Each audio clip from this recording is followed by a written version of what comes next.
everyone. How's it going?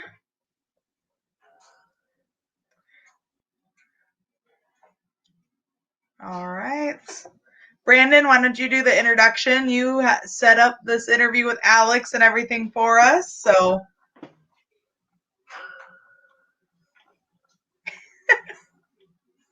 Crappy Oklahoma internet again. What's up? Am I late? Yeah. But go ahead. Dude, I'm late. Sorry.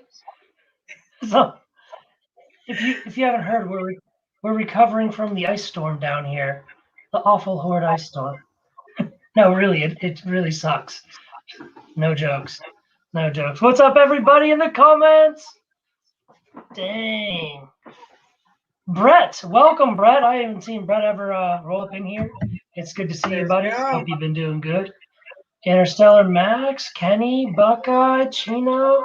Who else we got up in here? David. What's up, guys? What's going on? So, today's guest. Oh, one of my favorites. One of my favorite human beings. I love this man. Now this is alive. Yeah, Brett. He's been a buddy of mine for probably about a year now. We've talked, guns, life, animal, not even just snakes, spiders and even, some of his stuff going on with his career change in his life. And he's a great dude, and he's come a long way since the first time I talked to him, and I'm proud of him every day, and I'm happy to call myself his friend. And so without any further ado, my good buddy from California, the owner of SoCal Rattlesnake Removal, Alex Trejo. Woo! Yay! All right. How you doing tonight, Alex? I'm doing great. How are you guys doing? Good. Killing it, bro. I appreciate the shirt choice. That's looking very snazzy on you, my friend. Oh, dude, right? This is the only one. Like most people who send me shirts, they're like too small in the arms. This is the only one that actually gives me a little bit of room to breathe. Yes. Even when I flex. That's perfect. Good. Because you have room to get bigger now. Goal. Yeah. That's right. It gives me a goal to grow. You're gonna fill in the gap. That's it. Hell yeah, man. That's awesome. That's it. No, it's true, man. I'd be in the gym, lifting, like just growing this bad boy, and people be on their phones, and I'd be like, "Hey, how about you shut up? Can't you see there's growing going on over here?" That's what I'm talking about. Yeah, that's right. That is right. Usually it's the opposite, right? Like I enjoy it when my clothes get looser. Hey, that's both of those situations are achievements. Exactly. Yeah, exactly. Those are both necessary. So as long as it's my pants that are getting looser and my shirts that are getting tighter, I'm pretty happy with that. Well, let's be specific. You have to start with the sleeves getting tighter and not the belly, because so let's section this off. You want your sleeves, your shoulders to buff up, and then you want this to get a little bit more loosey goosey. Correct. Got you, bro. Exactly. I got That's you. what I'm talking about. Gym life, baby. Gym life. So, Alex, we got you here to interview you. On Instagram, you can be found as Alex the Critter Catcher. A lot of your content is outdoor herping, education, working with HOTS, and lately I've been seeing a lot of really cool arachnid, spiders and teas. You got a sick blue one, really love. So let's start with the beginning. Tell us about yourself and how you got started in the industry per se. Well, first of all, yes, I wish I could have a nice place like you guys where it looks professional, but this is my room, so my animals coexist with me. We sleep together, we eat together, we watch Netflix together, and this is our life. So my animals are my life. I love being this close with them. sometimes it has its pros and sometimes it has its cons. You know, I've woken up to snake having diarrhea and it just reeks at 2:00 in the morning, and I have to do a full-on like de-cleansing of rattlesnake poop. So I not only am I tired, but I have to take this angry rattlesnake that just like, leave me alone, I'm pooping. I have to move him out of the way and then clean stinky poop. And that's, you know, so, but it comes with the cost. You know, I love them, so I put up with their stinky poop at 3 a.m. Anyways, that was just a little side note. There really isn't much about me because Alex was never a really like a good person in a sense. Like it wasn't about Alex until Alex removed himself from the picture, and instead of Alex putting himself in the forefront of everything, he started putting things like people and animals, and that's where really things started changing. But in regards to the first question, my animals, that passion, it came when I was probably like 6 or 7 years old. I always remembered like I would do whatever I could. Like if there was a lizard, I would go chase down the lizard, catch the lizard. If we were driving on the side of the road, I'd be like, Dad, can you please stop? Like I want to flip a rock. I had this weird instinct that I don't know where it came from. It's kind of like God's way of saying, hey, like your purpose is this. And he instilled in me at such a young age that I knew moving forward what I was called to do. But it wasn't until I was old and mature where I was like, hey, this is my calling. Like this is my reason why I'm on this freaking earth in the first place. And, you know, even at a young age, I remember the first time that I ever encountered a rattlesnake, and I was probably like 6 or 7 years old. But here comes this little kid, and everybody's freaking out like, oh my God, there's a rattlesnake, like kill it, kill it, kill it. Everybody's like, kill it. And this little 7-year-old kid comes, no, like we can't kill it. And I'm begging my father, don't kill this snake. So I go grab this big trash can, I bring it by, I grab the broom, I, you know, tell my dad to start sweeping it in the trash can. So obviously you're not going to tell your kid no. And if you do, you're just a, you know, whatever, we'll talk about that later. But he humored me despite everybody else saying kill it, because people in their minds had this notion to kill it. And no one knew why. They're just like, oh, it's dangerous. So here's this 7-year-old kid saving this snake from an inevitable demise. And, you know, at that point, it was really a growing passion for me. And this love for animals has always just been there. But it wasn't until the last couple of years where I was like, screw the people, screw the fame, screw anybody who thinks anything otherwise. I'm just going to start being what I was called to be. And that's why I started posting animals instead of pictures of myself. I started rehabilitating animals instead of going to the bars, the gym. I stopped hanging out with people that I shouldn't be hanging out, because I wanted to invest my time in something that I know I was most passionate about, and which are my children. You know, these snakes I've had for years, and I've nursed them back to health. It's incredible seeing the transformation in their health and well-being too. You know, so obviously that's a whole, you know, that's a mouth load of what I just said, but you know, that's kind of how I really started getting up into this passion of mine. Yo, Liz, do you know who he sounds like? A very, very, very, very, very young Kevin McCurley. 100%. Who's that? Yeah. No. Kevin runs Nerd, or New England Reptiles. Mm-hmm.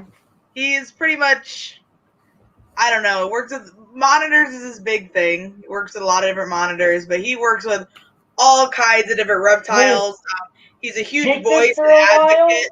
Alex, I'm gonna send you all the stuff, Alex, for Kevin and Nerd. Liz, can you just run this for a minute? Yeah, for sure. Okay. He's a huge advocate for right now all the stuff that's going on with like USARK and the political side of things. Huge advocate for education, conservation. I believe he's located out of New York or somewhere up east. But just a huge kind of godfather of the actual reptile industry, and has really just helped it grow to be what it is today. So yeah, definitely an awesome guy to check out. But yeah, I mean, probably couldn't say enough good stuff about the guy. That's awesome.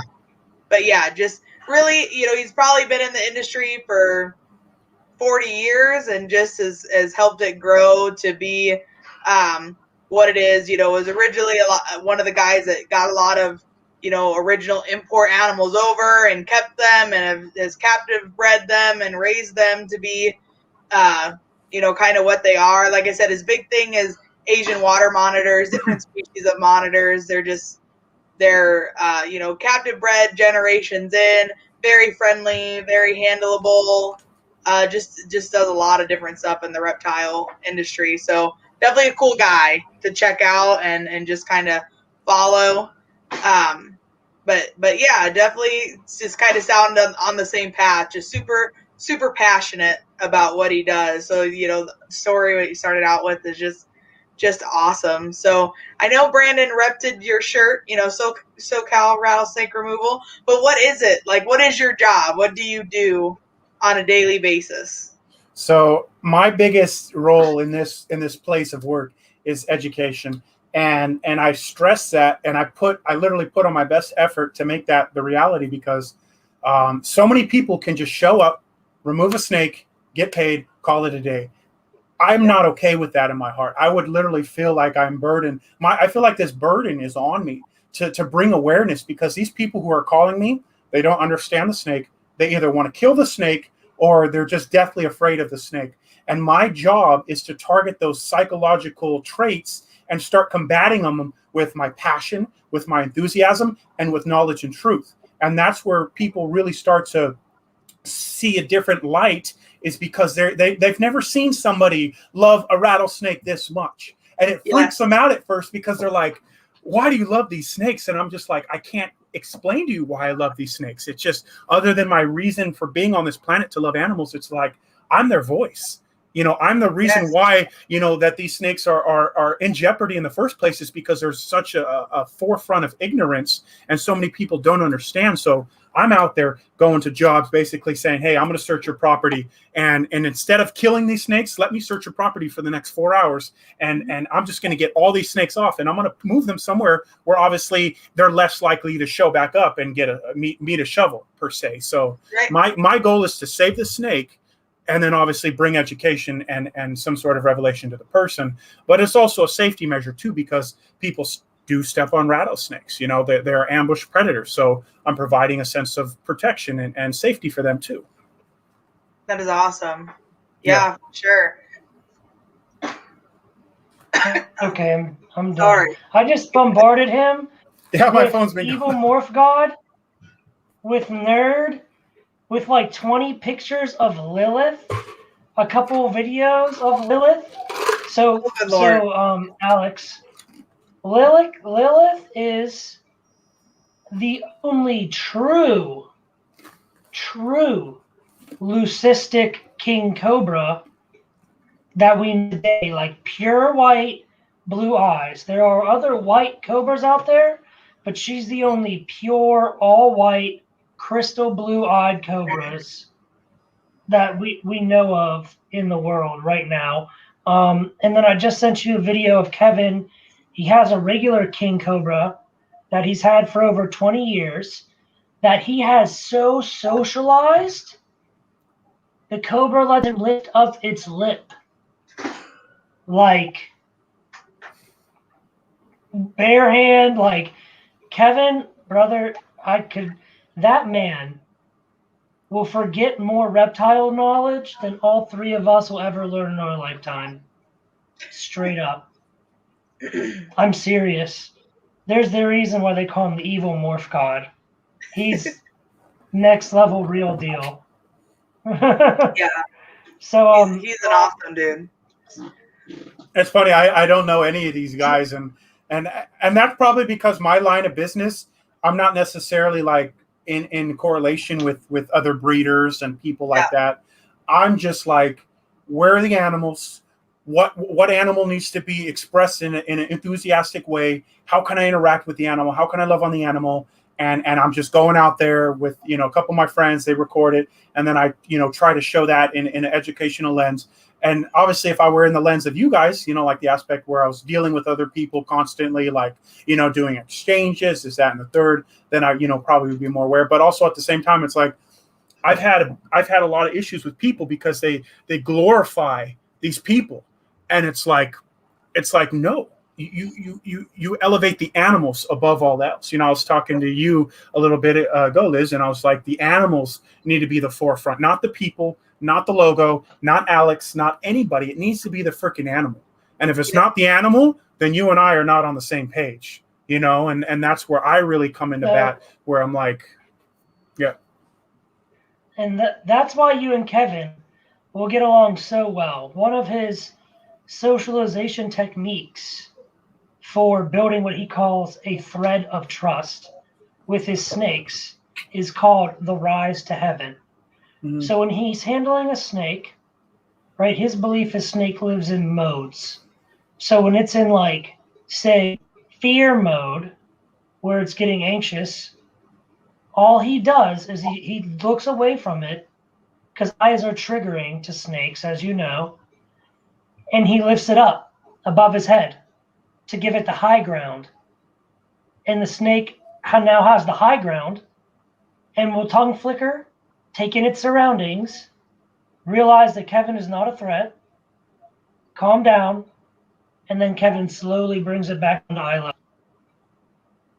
And it works with his monitors. It works with his retics. Dude, that man is the number one knowledge of reptile socialization today, like truly interacting with animals. And he'll tell you he lives poor because he doesn't make money. All the money he makes breeding pays his staff and his animals. All he does is literally spend time with animals 100%. You would love this guy, I'm telling you. Yeah. You got to check him out. Absolutely. As soon as we're done, and if I get the chance to take you up there, because I'm going to go up there to get a dwarf caiman at the end of the year, I would love for you to come with me, because you would love that place, dude. Yeah, I've been trying to find some places similar in San Diego where I'm from, whether it's the animal sanctuary. I'm going to start trying to get involved with some other animals outside of reptiles, because it's like I have all this time, and, my reptiles are simple. I know their care. I know their needs. It's a couple week, process working out through the week. But I really want to start dedicating some more of my time to animals to bring even myself fresh revelation, because I need to learn more. I need to adapt. I need to, see what other animals are endangered that need my help, and I'm really trying to not just stick with reptiles, but I really want to branch myself out and get exposed to some other awesome critters. Yeah, that sounds awesome.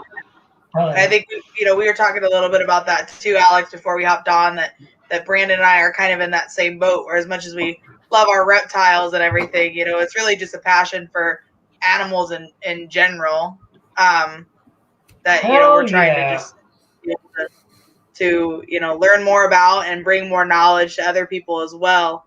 But kind of getting a little bit back on track about talking about your job and what you do and things like that. What did you have to go through any special training or anything like that in order to become SoCal reptile removal, or is it just something that anyone can make a business to do, or how does that all work out? Oh, absolutely. The legal aspect, anybody can do. You need a business name, a fictitious business name. You need the licensing, the insurance. Once you get all your ducks in a row, yeah, absolutely, you can do whatever you want. But the training, I don't think there's training to like, we're going to train you, to handle venomous snakes.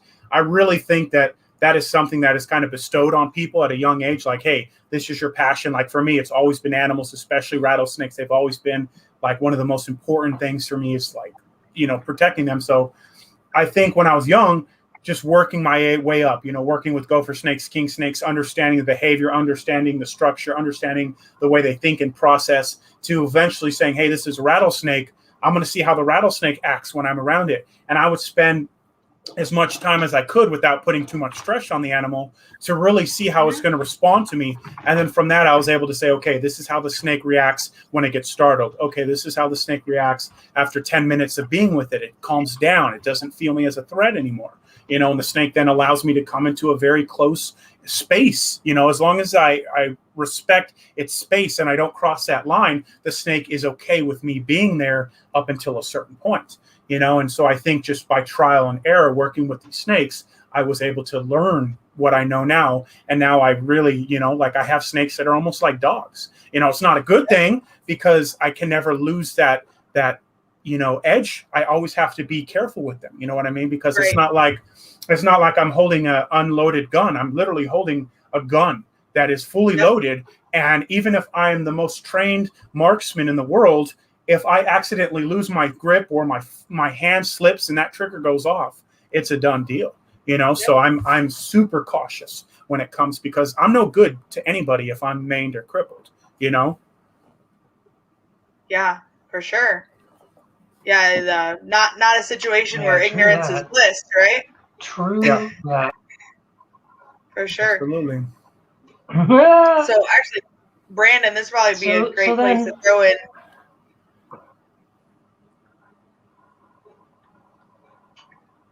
You with us, Brandon? Your snake's escalation. Yeah, what did you say? Question. Oh, okay. So, all right, Alex. In the military, we have this thing called the 5 S's. It's escalation of force. What's up, Troy? So, with escalation of force, 5 S's, right?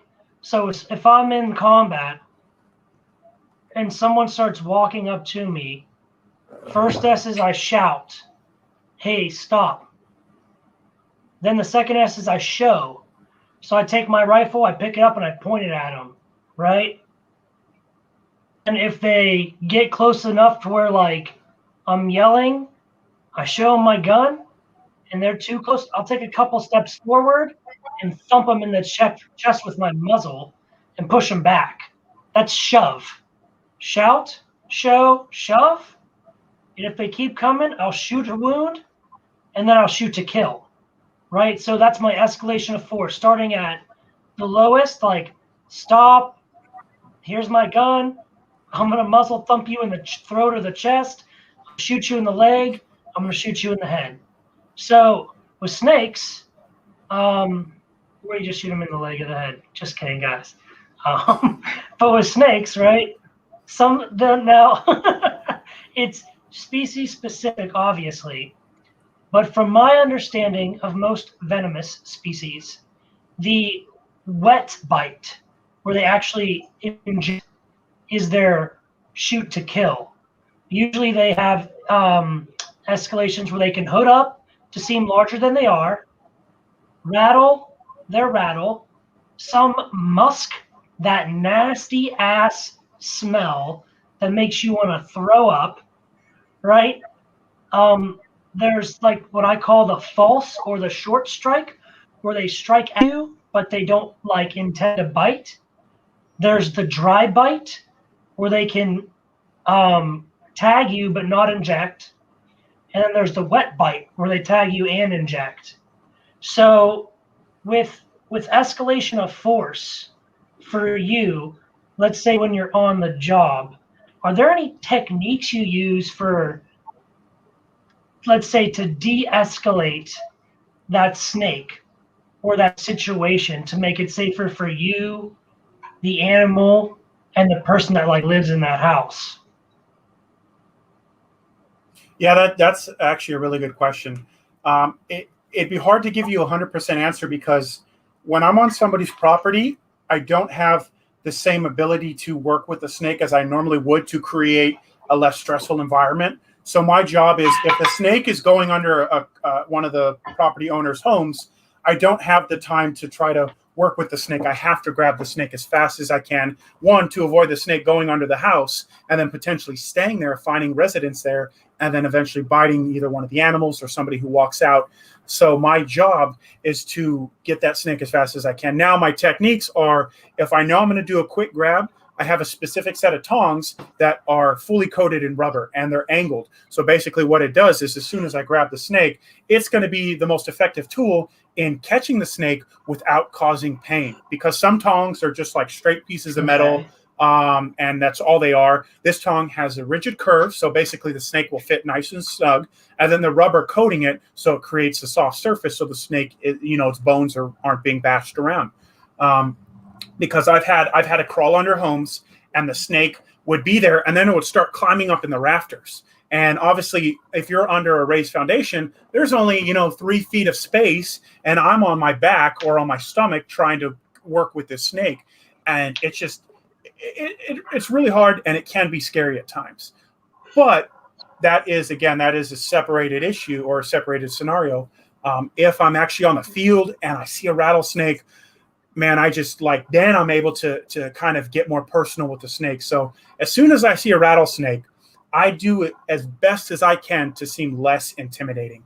So what I do is I don't start waving around, flailing my arms, running at it fast. The snake usually senses me. So if the snake is coiled up, I will slowly start to creep my way toward that snake.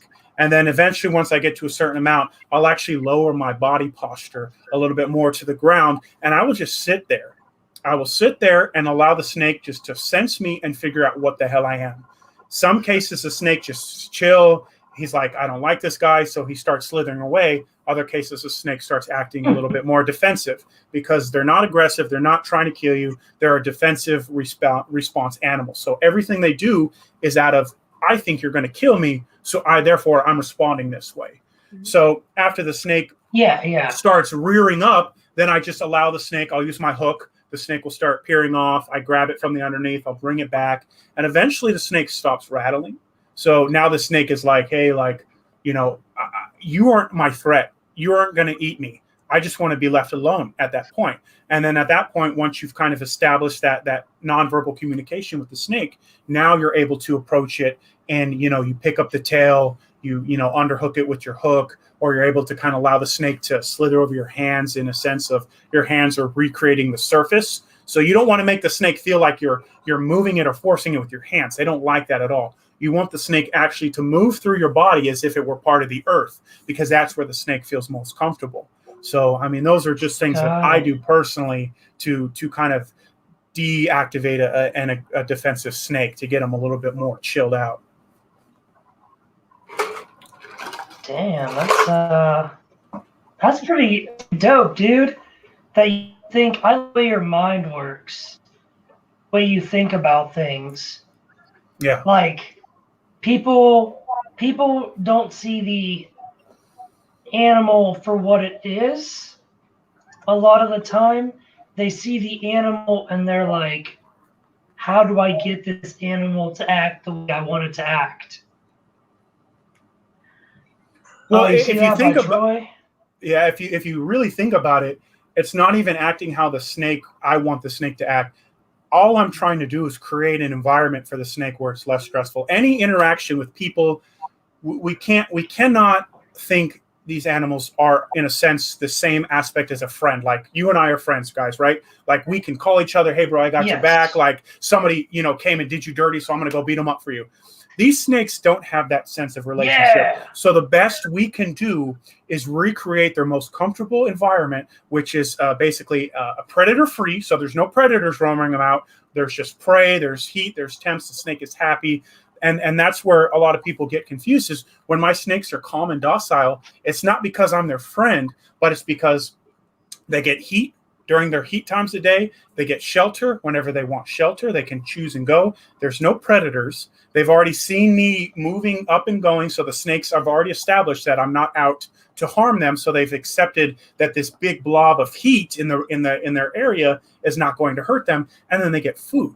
So what it does is it kind of deactivates that survival mechanisms because these snakes are survival experts. So once you kind of incorporate these features, the snake really does become a little bit more calm and docile. Doesn't mean it won't bite you. Like I've had snakes strike at me because it was food time and my finger looked like a food, so that you can never get too comfortable with these guys, Until you get a ball python. Well, the nature of the ball python is so chill. They're so chill. They're just their nature is to live underground, to breed, eat the rodents that dig through, burrow. They're not used to the surface where there's a lot of predators. So they're just kind of, their instinct is like, hey, I'm under the ground, I'm fine. Like, no one's going to bother me under here. Yeah, I think that's something that we as ball python people too, like, and even other reptile owners try to preach to, especially new hobbyists all the time, is, as humans, we want to make, since we love our reptiles or we love our animals, we want them to love us back, right? That's just natural as human nature. And so, there's always a lot of discussions that you have to go through with reptiles where it's like they become comfortable with you. Like you said, you don't give them a reason to be defensive because they have learned that there's no reason to, right? That they're safe in their environment. There's no predators, there's no anything. We talk all the time to especially new hobbyists. They're like, my snake absolutely loves me. When I come in the room, they come out and they want to get out and they want to hang out with me and that kind of stuff. And as awesome as that is, whether you want to call it a form of enrichment or whatever, that snake is not feeling love for you. They are just feeling comfortable in an environment that you have provided. And so they are allowed to act, or they allow themselves to act naturally because they don't feel like there's a need for them to be stressed or to be, in defense mode. And we're constantly playing that game with people all the time because they really believe that their reptile loves them and only them, and he'll strike at everyone else in the house except me, because he knows that it's me. And it's like, it's like, no, whatever that person is doing, whether it's rapid movement or you've taken it now out of its element and moved it to somewhere else and added more people, that's causing them to revert back into defense mode. It has nothing to do with they can identify Laura from Tommy. It's the change of environment. So and that's not to say that up, because we look at and that's not to say that most other animals don't have that cognitive ability, right? Dogs, cats have a deeper sense of fellowship and love and connection. 100%. We cannot take that same reality and put it on some of the smaller, brain-sized creatures such as reptiles, because their brains are literally programmed for survival. That's it. That's why they're fast. That's why they're venomous or poisonous, or that's why they have spikes, or that's why they have, the ability to change colors, is because all they were created to do was contribute to the ecosystem to help create a healthy balance and survive, or the ability to go months without eating, or the ability, just the ability to go months without eating some reptiles. I mean, their survival skills are just beyond, crazy. So yeah, Brandon, that, like you were saying, that brings us to our next question, which I think this is going to be a good one. Long discussion on this. So yeah, so something that I was wondering, humans, our motto is pave the universe, even though no animals actually live under concrete, meaning we encroach on the territory of wildlife, we destroy it, we cultivate our own living arrangement, if you will. So what do you think, or what have you seen in your line of work, if anything, the effect of the termination and dwindling numbers of venomous species? Because on the ecosystem, because you and I had a conversation one time about a year ago about how the Easterns are being born without rattles because they rattle and humans kill them. And wildlife biologists has found some that are now being born without rattles. And that's pretty wild. That's a crazy genetic adaptation to survival. And that is an effect of human encroachment and their dwindling numbers. So in your opinion, if this keeps happening, how do you see the ecosystem suffering from the loss of venomous reptiles? It would be exponential. The reality is, before humans' interaction and involvement, wildlife and the ecosystem existed, and it existed perfectly fine. Everything was placed so that the smallest of minuscule creatures were contributing to the health and well-being of our apex predators, right? And vice versa. The remaining of the carcass from the killed gazelle now is feeding the decomposing worms, and all these little things have come into an effect. So if you remove something, it's basically like removing a segment of the ladder that is called like a well-balanced ecosystem. And you remove something that is set there specifically to help maintain this healthy balance. Now, what's going to happen is you're going to have an overpopulation of something, right? And that overpopulation will now start to basically dictate all the other populations that are that are underneath it. So you could have catastrophic events as like huge rodent increases. Obviously the venom in the snakes is contributing to a factor of like even larger mammals, because something that, like, let's say a king snake couldn't kill, a rattlesnake could.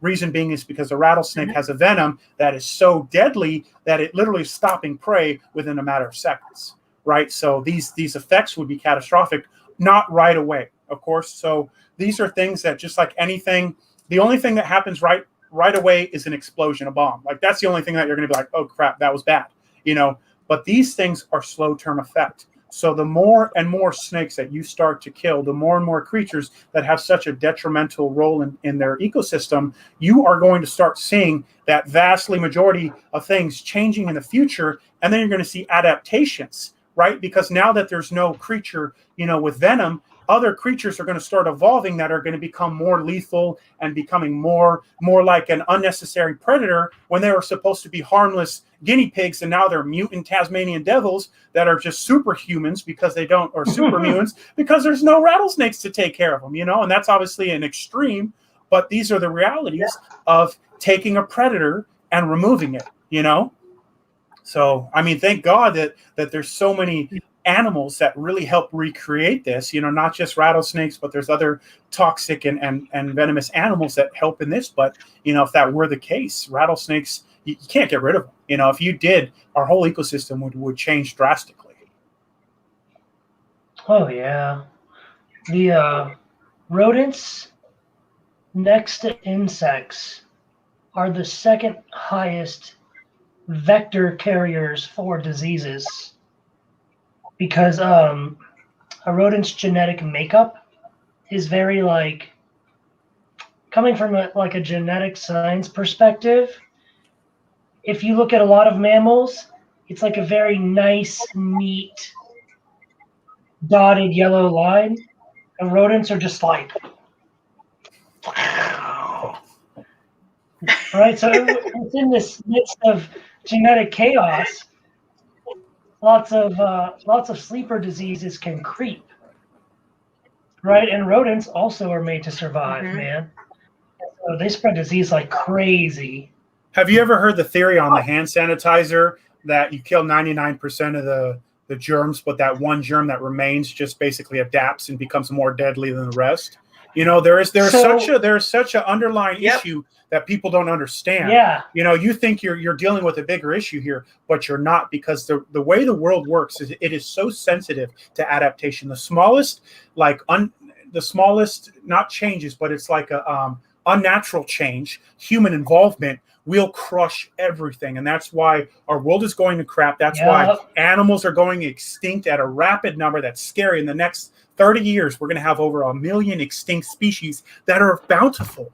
And it's freaking, I don't even want to go off because I'm going to get heated. But yeah, it boils my blood that people are so selfish and just so self-centered. And it's all about just money. And I'm talking about the big dogs at the top, the billionaires, the people running the companies, Microsoft. I don't care who you are.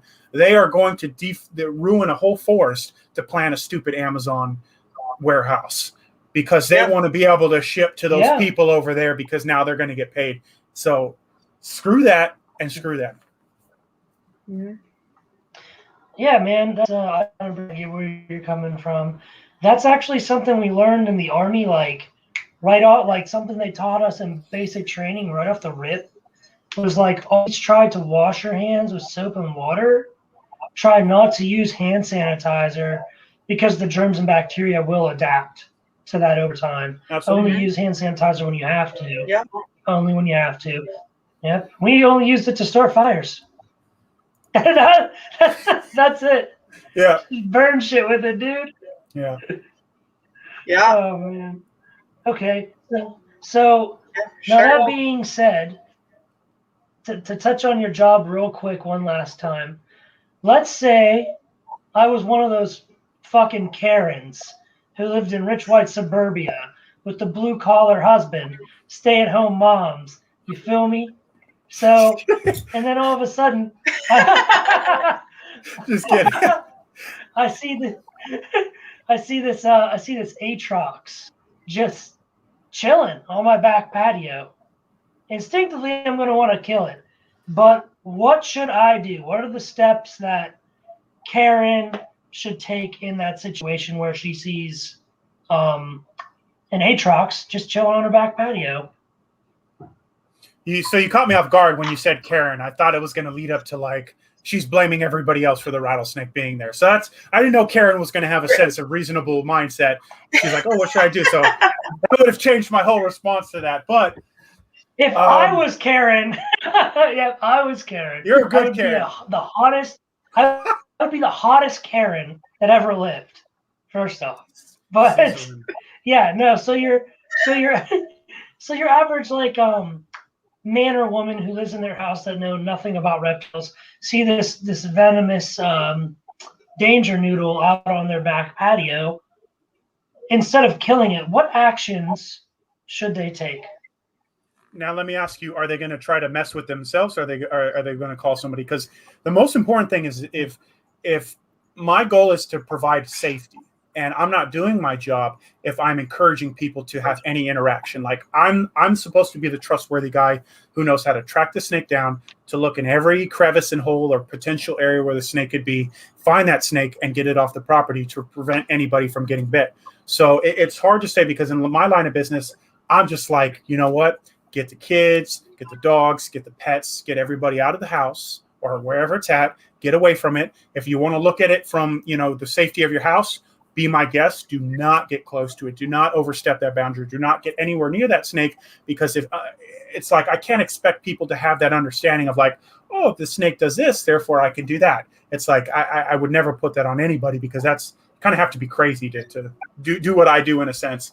So my job is to get them away, and then I go and obviously catch the snake. But let's say hypothetically, I'm just like, there's that 1 in a million where I'm like, okay, like I'm 3 hours away and the snake is going to little baby's crib, and you can't hop over the snake, go through the door, get the baby, hop over the snake again to get out.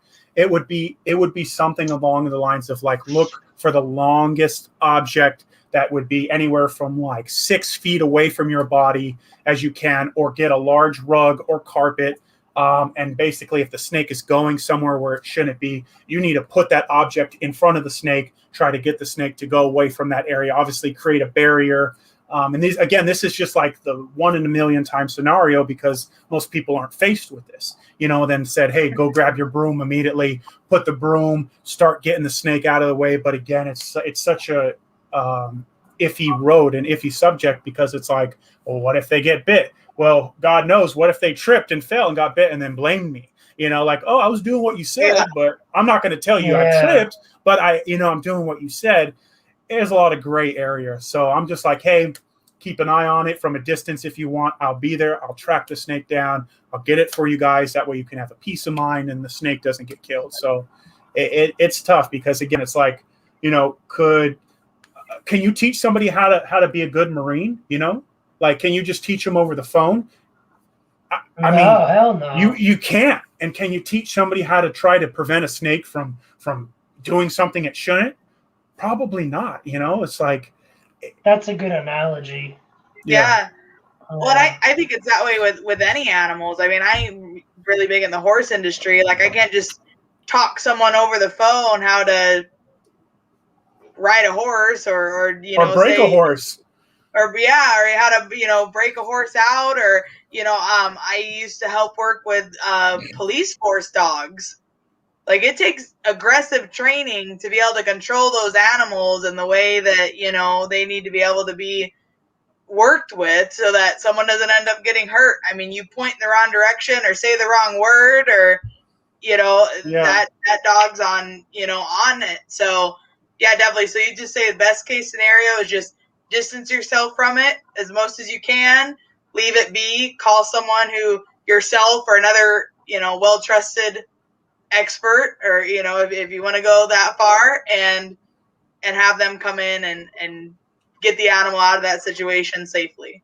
Yeah, they need to call me. That's my goal. You need to call me. You need to wait for me, and I'm going to take care of you, because my job is to, like, yes, I love helping people and I love, giving them that peace of mind. But it's like, I'm not gonna be able to sleep if I know that someone else is going to kill a snake, because they're so afraid, and it's like, if I had an opportunity or a chance, it's like, I just let one of my brothers die on the field.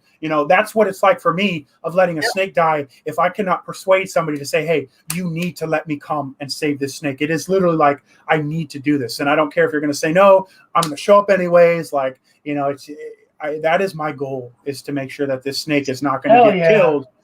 So have you been in that situation? Like, say you're on the phone with someone and they're like, oh my gosh, there's this, rattlesnake or whatever on my porch. And you're like, just keep an eye on it, stay away from it, just, kind of make sure it just hangs out there. Say it starts moving, like it's going to go under their porch. And they're like, oh my gosh, it's going to go under my porch. You're never going to get this thing. I'm just going to kill it.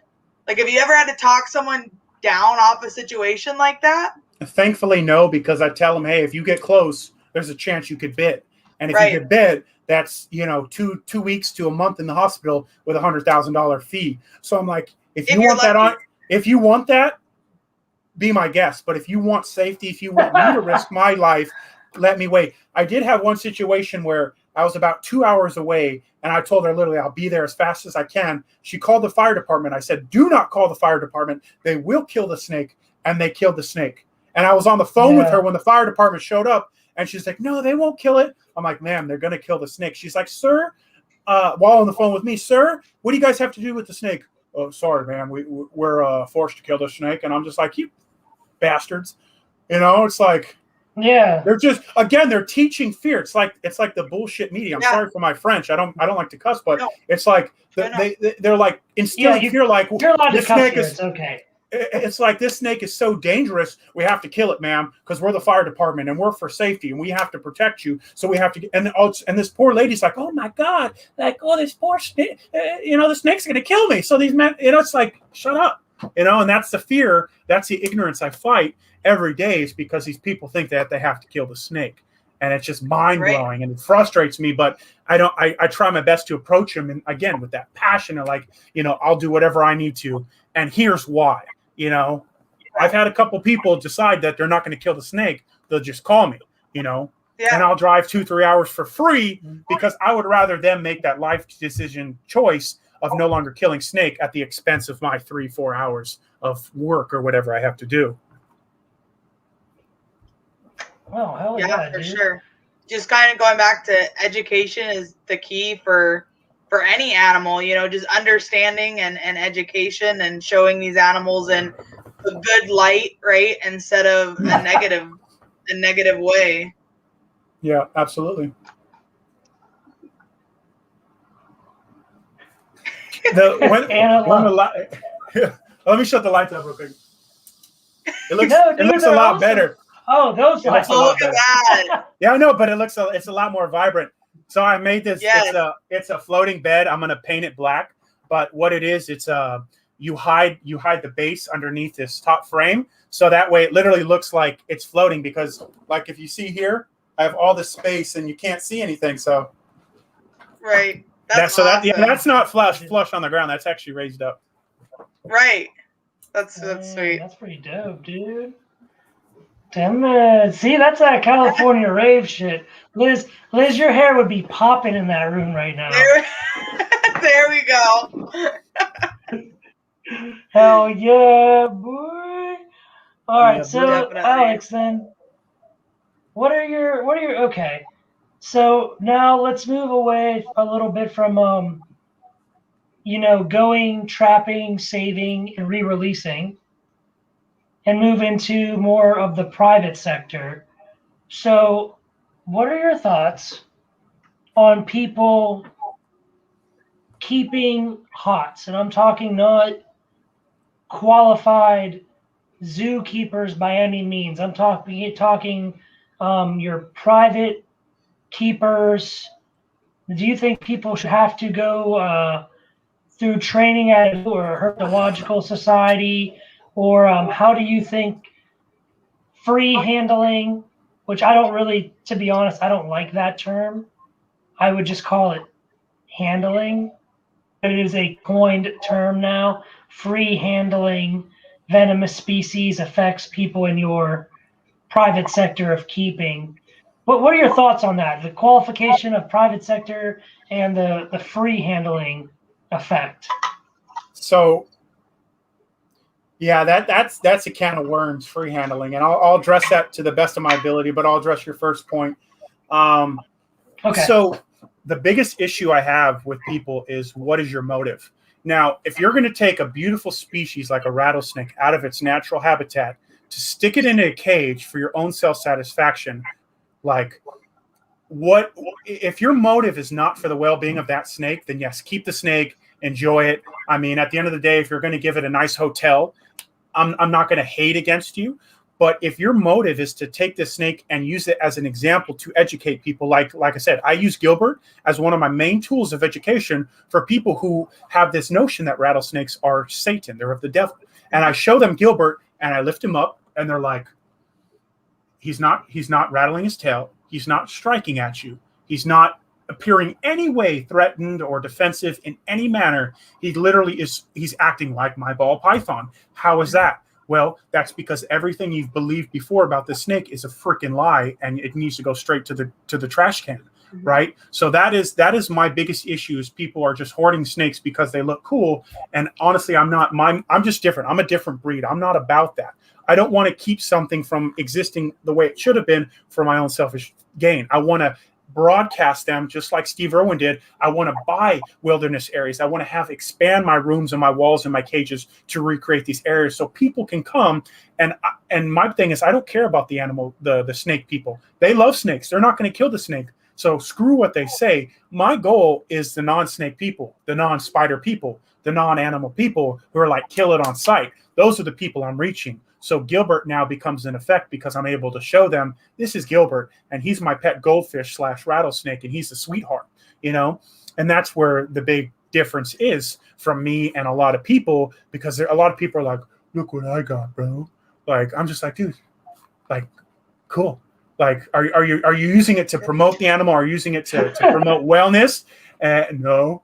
It's like, bro, then shut the hell up. You know, it's like, I've had a lot of battles with reptile people. Well, just say people, because they're not even reptile people. They're just people using reptiles for their own edification. And then free handling, oh boy. Yeah, that's a tough one. I've had a lot of deep struggles with free handling.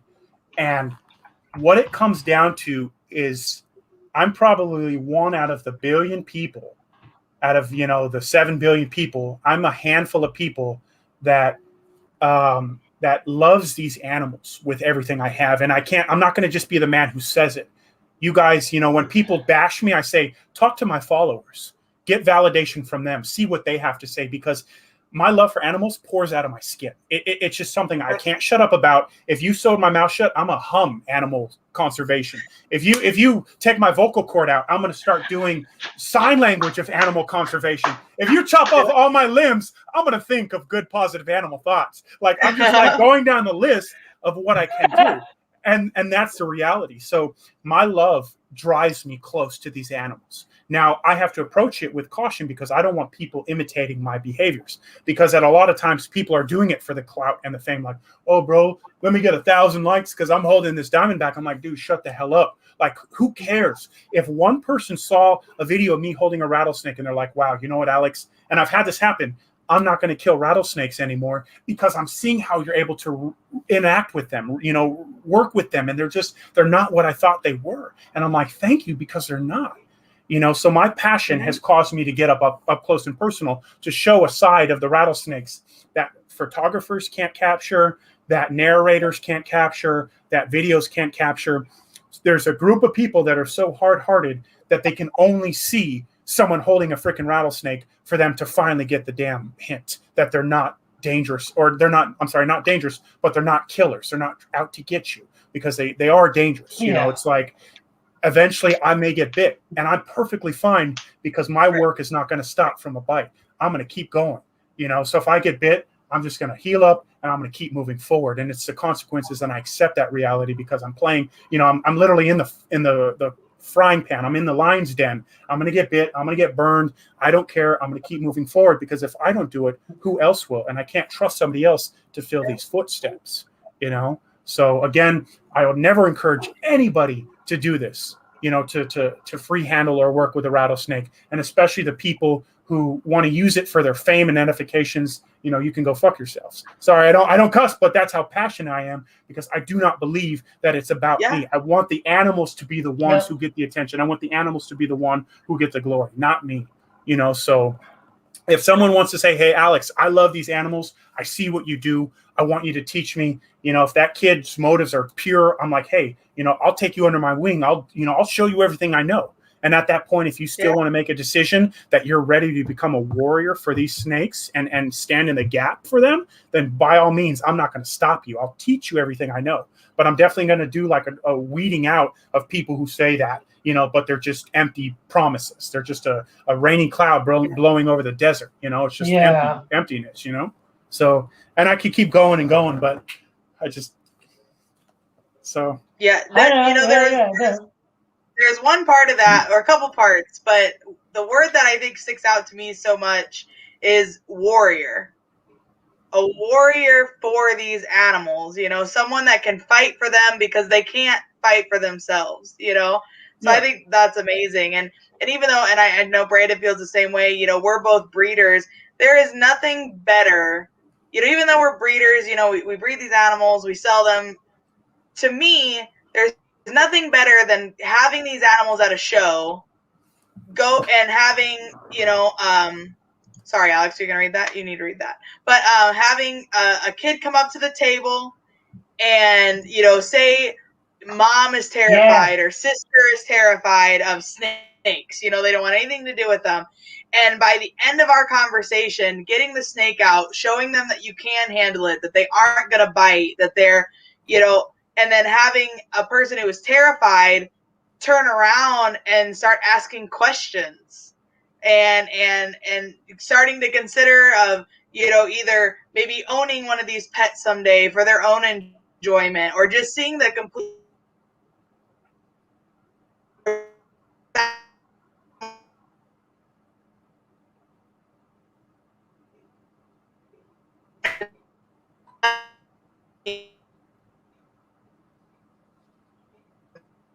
I think she's really laggy on my screen. I can't see her. Yeah, she's lagging pretty hard on mine. Yeah, she stopped completely. I don't know. Yeah, she's. All right. Sorry, guys, we're having technical difficulties. Technical, not technical. What the hell? Not me this time. Give me 1 second. So something that all right. So she's looking so glorious right now. Not like that. Remember that one day? Sorry, we'll just get oh yeah. Do it. Oh. Okay, I think she hopped out. Hold on, I think she's switching internets from her what do you call it? Her wired to her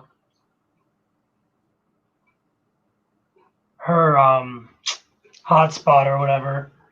But so listen, I was looking into something, and so I know a guy that I met in Afghanistan once upon a time, and he was a special forces sniper in the Australian Army, good buddy of mine.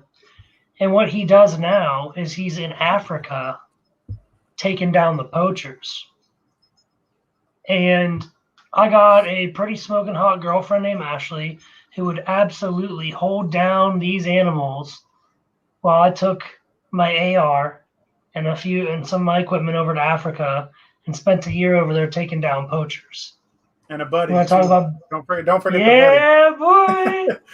Yeah, I could get a +1, and I'm not even joking. I get out of the Army pretty soon, and that's something that I've been really considering, because someone with my skill set really doesn't have a lot of opportunity in the real world, which I'm going full-time with the ball pythons, and that's great. Yeah. But if you want to talk about doing something for passion, man, I can't tell you how many times I've had to, like, I'm kind of holding the tears back thinking about it right now, that I've seen like a dead elephant. Like when their bodies are deceased, it's almost like a deflated balloon. And it's so sad, and they're so big that it's like so much blood. And I just think to myself every day, like, I would love to ice the motherfucker who did that shit. I would love to. For some tusks. And it just really, it hurts, man. It hurts my heart. And that's something I think I might take a year off and go do over in Africa for a year. Go hunt me some poachers. Hell yeah, Kenny. I'm right there with you. And, you know, it's like, if people like that didn't exist, then Steve Irwin would have never come into play. You know, but the reality, it's like these movements for conservation and wildlife come into play because of the reality in the world we live in. And it's so unfortunate that these people, and in a sense, I don't blame them, because of it's not like it's not like they're Westerners, right? Where they have this comprehension of animals. These people who grew up, let's say in Africa, you know, they're tribal villages. You know, there's people who are, you know, just deep in culture and roots. And this is all they know, is getting an elephant tusk, trading it for a sack of whatever. You know, this is how the people live. And yes, the reality is these animals are becoming extinct because of this, but it's not because they're blatantly saying, oh, I hate animals and I want to kill them. But these people are just kind of like, you know, like almost like the Somali pirates. They were raised up in the sense of their culture and the reality that you were trained to do this, that, and the third, and this is what they know to be true. So that I have a little bit more of a gentle approach with, instead of like, dude, like, I sat here for an hour, told you how important these snakes are, and you're still telling me to go F myself? Now you and I have a problem, you know, versus, again, these people. But yes, I'm all for that, because like, I want to travel the world. I want to go to Australia. I want to stand where Steve Irwin stood. I want to rescue crocodiles. I want to save the birds that are going extinct. I want to work with the protectors in Africa, saving rhinos, saving elephants, saving giraffes, saving all these magnificent creatures. And it's like, now is my time. And I'm just trying to get enough resources to be able to go out and do that. Obviously, you have finances and all that other crap, and it's not easy, you know? So it's really like, hey, like, I want to get enough attention so that people will help support me to get me there, you know, and that's my goal, is that I can dedicate 100% of my time and energy into animal conservation and not have to worry about, you know, my credit card bill or my phone bill. You know, obviously, if I have to do that, then I'm going to do that. You know, I'll work 2 jobs if I have to take care and make sure everything is good. But that is my goal, you know, is really sticking my neck out for these guys, because no one's doing that for our animals, you know, outside of the people we know, you know, and I really want to. Oh, absolutely. And so on the elephant thing, it's not even like so much the locals anymore. The locals are noticing that change in their ecosystem now that we have talked about. Now there's like a lot of like hyenas, and there's a lot of those small scavenger butt pack type animals that are coming into people's houses. Now, granted, people probably encroached on that animal's home first. Yeah. Got it. You reap what you sow. But it's a lot of Westerners. It is a lot of older white dudes who go hunt the elephants, and they actually sell the tusks in Laos and Vietnam, because those people think that it has a medical property, but it does not. Yeah. So that's my thing, is just like, I'll take out a couple of white guys. Yeah, 100%, dude. I promise you, I know the consequence of pulling the trigger. Like, you can't take that bullet back. But I've never pulled the trigger and regretted it, goddammit. Not one time. I have a lot of confirmed kills on my rap sheet, I know, because I I'm doing the paperwork to get out of the Army right now, and we went over that, and it was more people than I have friends on Facebook. I'll put it to you like that. But let's get back on script. I don't know when Liz is gonna pop in here, but let's cover the Venom Life movement. This is one of my favorite things. So Get Hooked. I know you have a custom Oodles and Noodles hook, which was made by Get Hooked. So Get Hooked, they make. Let me see if I can reach my hooks from here. Get Hooked makes awesome hooks, guys. Not sponsored. I am from Pittsburgh, Pennsylvania, so I do have a Steelers hook. This is like a polycarbonate, very light to a stainless steel hook, and the hook is right there, like sort of. Oh, hold on. Everything is backwards. You have to turn it the other way with the camera.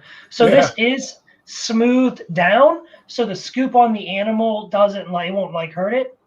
And thanks, Liz. So Get Hooked. Hold on, that light might be too much. Get Hooked. Everything you buy from Get Hooked, 10% of it gets donated to Venom Life. Venom Life is a company that is an advocate. Their mission statement is Venom equals life.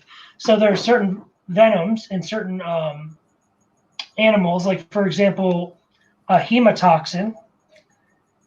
I know hemotoxin is in blood pressure medicine. Hey! This is bad. I don't know what happened, but everything else was loading. I could watch you guys, but StreamYard was like, "You're not allowed to enter." I was like, "All right then." So we're back. Damn. Well, we're right now just going into the Venom Life movement. So, awesome. Alex, do you want to talk to us a little bit about like why the venoms from these animals are so important from like the medical standpoint? Yeah, absolutely. So what happens is you take this destructive property as a actual pure snake venom, and you incorporate the healing properties. You basically like dissect the biology of it. You take out the enzymes and some of the proteins, and you recreate this healing property. And so what happens is 30% of all pain medication, that medicine comes from a viper's venom. Whether it's Saferdolance in South America or some of the Gavoon vipers, their venom is so exponential in healing properties because it's actually with the right, like, I don't know how the scientists do it, and I'm still learning, but it's so incredible that they can take this feature of a rattlesnake venom, incorporate it and segregate it, and then start healing people with it. And it just blows my mind. So neurological studies, cancer studies, inflammation studies, you name it, they have used snake venom to start incorporating a healing process. Now, obviously, cancer and all that stuff, they're still working on that. But like I said, your pain medication has the enzymes and compounds of viper venom. And these properties are just, taking away your headaches or removing your fever or making your stomach not hurt. And it's just absolutely crazy that people are able to use this. And that's when animals and humans can coexist perfectly, is when they're benefiting each other. Hey, we're letting you live, we're protecting your species, and your venom is now saving us so that we can keep protecting you, right? And most people don't know that. They're like, oh, venom is bad because it killed my grandma. I'm sorry it killed your grandma, but it's actually not bad. It's saving people all around the world and preventing people from having brain aneurysms and all these things because the venom is acting like a healing property. And there's also one interesting fact that the crazy people, and I'll say they're crazy because I couldn't do this. And if I can't do it, then you're crazy. There's people injecting themselves with little quantities of snake venom. And I'm not talking about little itty bitty doses. I'm talking about, this is my inland taipan and this is my forearm. Hello. And these people, their bodies have become superhuman. They've built up immune systems and antibodies that are literally like, even if cancer came and slapped them in their face, their bodies, their white blood cells would eradicate the cancer because of the anti-venom. And that's what's happening, is when people are taking this enzyme and compound from the rattlesnake venom, incorporating it in these healing properties, now our bodies are able to detect that and start working alongside that to whatever. I'm not a chemist or whatever. So it just helps. Okay. Yeah. So Yeah, that's actually something that's kind of near and dear to me because my father had a brain tumor about 11 years ago now, and he's on a medication that pretty much he has to be on for the rest of his life in order to help with blood flow and things like that from this brain tumor. And it includes, snake venom is a huge part of the medicine that he's taking, and pretty much without that component, at least to the medication, right, it wouldn't be able to keep at bay what it needs to in order to keep him functioning. So there's huge benefits to being able to study and use something that a snake can almost naturally give us, right? Like milking, what they call milking venomous snake, like collecting the venom from a snake. It's not, I'm sure if done incorrectly, but if done correctly, it's not harmful to the snake. It's something that they can naturally give. It's not, like you guys were just talking about elephant tusks and things like that. That's not something that even has a healing property, but it's not something we can take from an animal without taking its life, right? And with the venom, it's something natural that their body can produce. We can take it safely for us and the animal, obviously with some caution, since we are handling, they do end up handling animals at the time, but just something that's so not harmful to either parties at the time that can just be so beneficial for everything involved. So very absolutely. Cool. Absolutely. Very cool. 100%. Sorry, I've been looking down at my phone so much. I updated my morph market, and people are just sending me a lot of money right now. You're good. You're good. Never a bad thing. Yeah. I also wanted to backtrack. Like I said, I was listening in while I was gone, and Brandon, with you would love to go to wherever some poachers are at, right, and take care of them so that there's no longer any poaching going on. And then Alex, you brought up a great point. There's so many people in the areas that's just the way they're brought up. It's how they feed their families. It's how they are taught to make a living. And there's actually a great group on Facebook. It's called the Black Mambas. If you guys aren't following them, go give them a follow. But that's exactly what they do. They don't take forceful ways, right, against people that are poaching.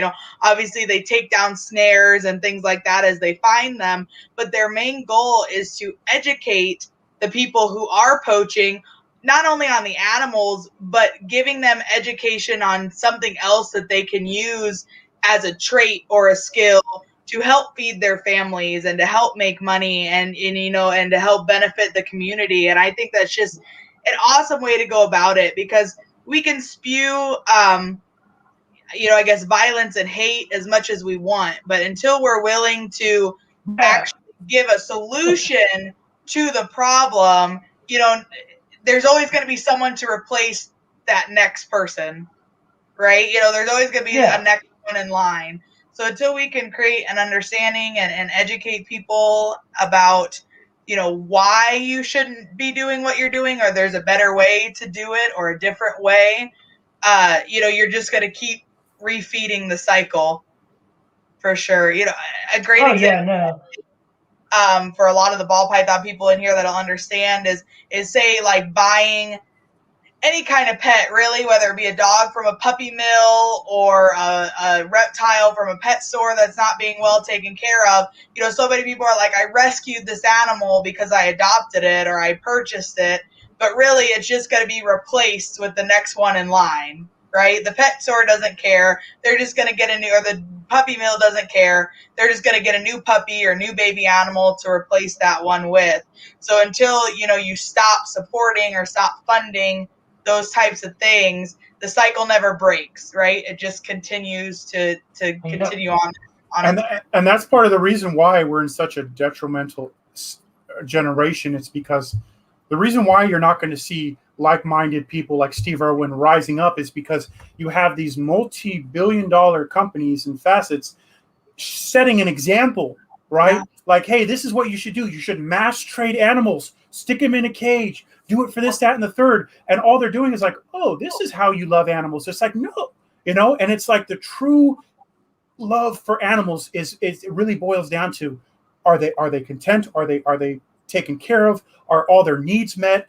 and obviously a lot of factors, but that aspect of animals in all regards is being thrown out the window, and it's being replaced with this just media front of buying this cool red looking lizard and to stick them, it's like, oh my gosh, you could be doing so much good with your red looking gecko or your blue looking lizard or snake or whatever the case. You can be educating and informing the world and taking it to shows and events saying, hey, look at the snake. He's an incredible species, super rare.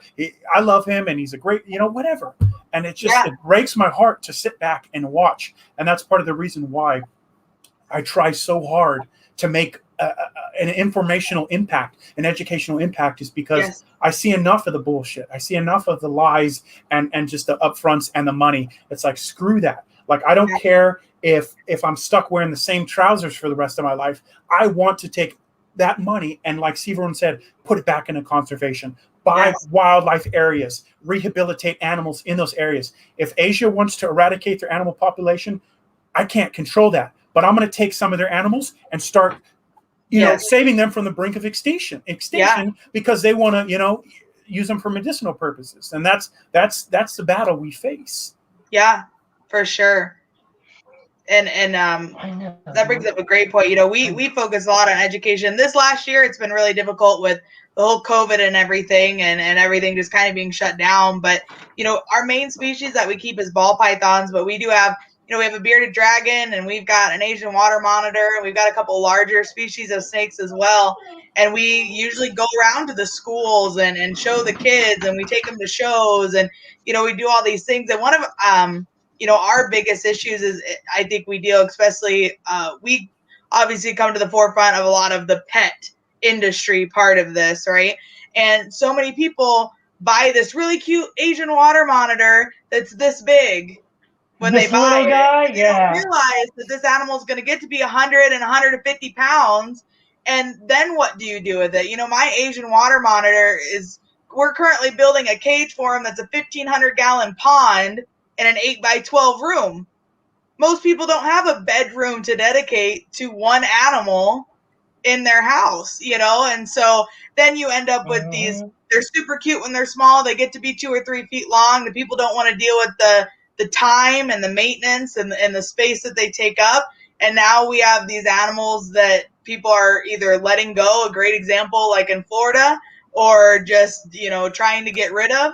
So I think educating people that, yes, what you see now is this really cute little lizard, but eventually this really cute little lizard is going to turn into 6 to 8 feet long and is going to weigh 150 pounds.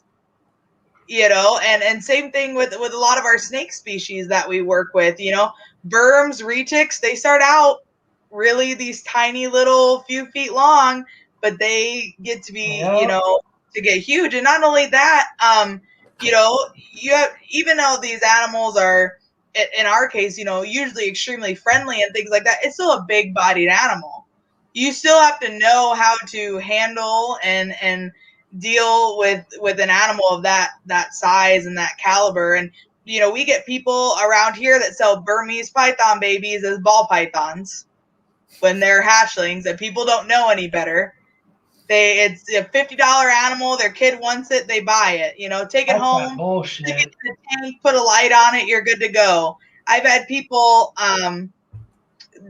sell corn snakes and critter keepers for $25, and they're like, you can keep it in there, it won't grow any bigger than an enclosure, and it doesn't need any heat.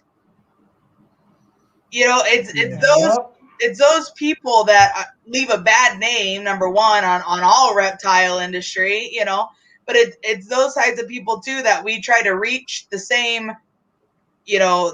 people that they're talking to show them, look, there's a difference between surviving and thriving, which is kind of what you've been touching on a little bit, Alex, is, if you're just going to take this animal and throw it in an enclosure and be like, here you go, make that animal as comfortable as possible. Make that animal, have a life that is just as good, if not better, than one it would have being in the wild. And I don't think there's anything better than seeing an animal in its natural habitat. But, if it comes down to, we could keep it comfortable, we could keep it fed, we could keep it extremely happy.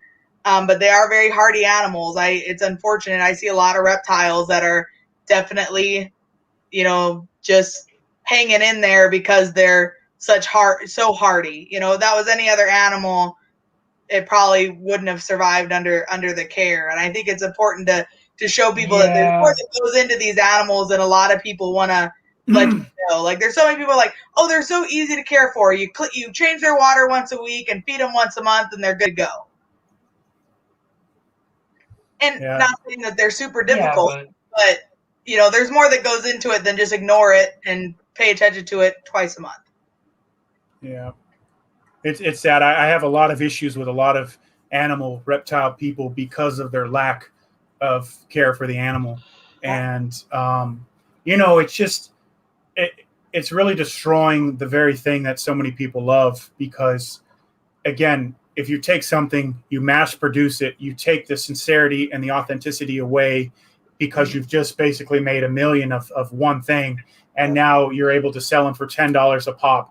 And people, you want to get rid of them so fast, you're putting them in critter catchers and giving them to 10-year-olds who don't know anything to do. And again, that really falls on people who have that knowledge to start speaking out against those things, because a lot of the large industries, a lot of big pet stores have a very nice front, but if you go into the back closets of that pet store, mice, vermin, cramped cages, warped wood, just like, it's like everything in the front is being taken care of and glamorous, but then the back is just atrocious. And it's like, it just, again, it breaks my heart that money has become so powerful and gripped so many people. And that is why I strive. It's not easy to do either. It's not easy to be in a position where you're willing to put a snake before your own needs. And I'm not just saying that to be, look at me, but it is very difficult to choose my animals above my own needs when I have to spend 3-4 hours a week cleaning cages, feeding, and I'm tired and I don't want to do it, but I do it because at the end of the day, it's like, I'm not going to be that individual that's going to be found blamed, to be found with issues. I want to be that guy that's like, look, he's following in Steve's footsteps. Let's go this path because it just seems like it's right, and that is inevitably my goal. Example. Yeah. Yeah. Exactly. You want to be the example that people look up to. I think I had this talk about Liz last week with a certain issue in the industry that really blew up, and we're not going to get into. No, but someone really big just really, people look up to you. And when people look up to you, you need to be a positive example and role model, because you don't want to be that guy where people are like, yeah, I want to be like Alex when I grow up. And then all of a sudden they find out Alex is actually kind of a piece of shit. And their dreams are shattered. Yeah. You know what I'm saying? Like, yeah, man. And it's so true that, bad news travels fast, right? So, I think Steve is a perfect example. We brought him up multiple times. If one bad thing happens in the industry, you find someone that's doing something wrong or doing, you found these animals and they're just in horrible conditions. Everyone knows about it, right? Or like Burmese in Florida. Everyone knows that Burmese are invasive, that they're destroying the environment, but it takes so much good and so much push to push one good thing, right? Like, we're bringing this animal back from extinction, or we've noticed population growth. Unless you are truly following that type of information because you're already an animal lover, because obviously we see it all the time because it's the people we follow on social media, it's the information we look into, but you don't see that getting covered on news media or by social media, like, actually being promoted by the social media heads and things like that. So you can have one person do something bad or not correct and everyone knows about it, but you can have the most amazing people, this whole group fighting for this one thing, and no one ever hears about it. And that's why Steve was so impactful, because he had a passion that you could never replicate, and I've never seen anybody replicate that. But he had wisdom. He knew that to reach people, you had to have a camera, And that's where people are. They're so skeptical. Oh, look at him. He's taking a selfie with a snake. It's like people are so skeptical because they've been hurt before and they don't believe it. But that's the truth. You have to use the resources we have. So I tell people, I don't care that I have 1,300 followers. I just want to use 1,300 followers to promote animals. I want to use each and every one of them to be a voice, to start speaking out, to get a message across. One person's going to share it, 10 people are going to share it, 100 people are going to share it. And now 10,000 people have just found out the importance of a rattlesnake. And that is my goal. So I don't care if I have 1 million followers, 10,000 followers. I'm going to use my following basis to promote animals. And that is my goal. And that's why I try so hard to fight against the urges to be selfish, to be egotistical, to be a narcissist, to be all about the fame. It is easy to get wrapped up in that. And I'm constantly, and this is just being transparent, I'm constantly fighting, because sometimes it's like, ooh, people like Alex. But then I have to remind myself, like, no, Alex is a piece of shit. But the Alex who loves animals, Alex who's passionate, the Alex who loves people, who's caring, who's generous, that is the Alex that I need to push, not the selfish Alex, because that Alex just needs to die. He needs to go in that closet right there or go spend a night with Pissy and die. But again, I fight that old self because I strive to be that example for people because I don't want to lead them astray. Yeah. For sure. That's awesome. Way to be, dude. Yeah. For real. And not to stay on the poacher kick, right? But my buddy who's on that team with the poachers, so I hit him up real quick. So what he does is they don't actually kill the poachers. They arrest and jail the poachers. They make the poachers take them to where all the traps they set are, so they can remove the traps and everything. And then the poachers are typically not native to Africa. So they deport them off to their country, and they're not allowed to come back. Like if they have a passport, unless they have a fake identity, and they scan it in trying to come back, they immediately are arrested again. And that second time, they don't get deported back to their country. They stay in jail. Yeah. So let's see. We've had you on for an hour and a half. We still have a few topics. How many different species do you keep, and what are they? So I've stopped off at. So I have a king snake. I have a diamondback, a western diamondback. I have my sidewinder. I have a Panamint rattlesnake, and then I have a sidewinder. Yeah, that's Gilbert. Oh, that's that's what I thought. Yeah. He just doesn't act like a sidewinder because he's very slow and docile. Most sidewinders are like very fast and speedy. You know, that's why they give that perception oh, look at him, sidewind. But he's just like, bruh. It's just super slow, like a goldfish. Super lazy, man. Yeah. He is. Chill. But he's a sweetheart because he knows that I'm not a threat. He just, obviously I don't cross that line. I don't, go flick him on the nose, anything like that. I just let him do his thing. But so I have him and then my Southern Pacific. So that's 1, 2, 3. So 4 species of rattlesnakes, and then my king snake, and then obviously a bunch. I have Lola, my bearded dragon. She's a sweetheart. She's such a little porker. She loves her food. Like I will come up and she knows it's food time because in the morning she wakes me up because I have a timer set on the light. So the light will go on. She'll go run over to the other side of the enclosure, take a poop. And this is like a clockwork. She does it every morning. She takes a poop and then she starts running back and forth. And every time I wake up, she's just running back and forth with a steaming hot pile of poop under the heat lamp. So I get waken up by the aroma.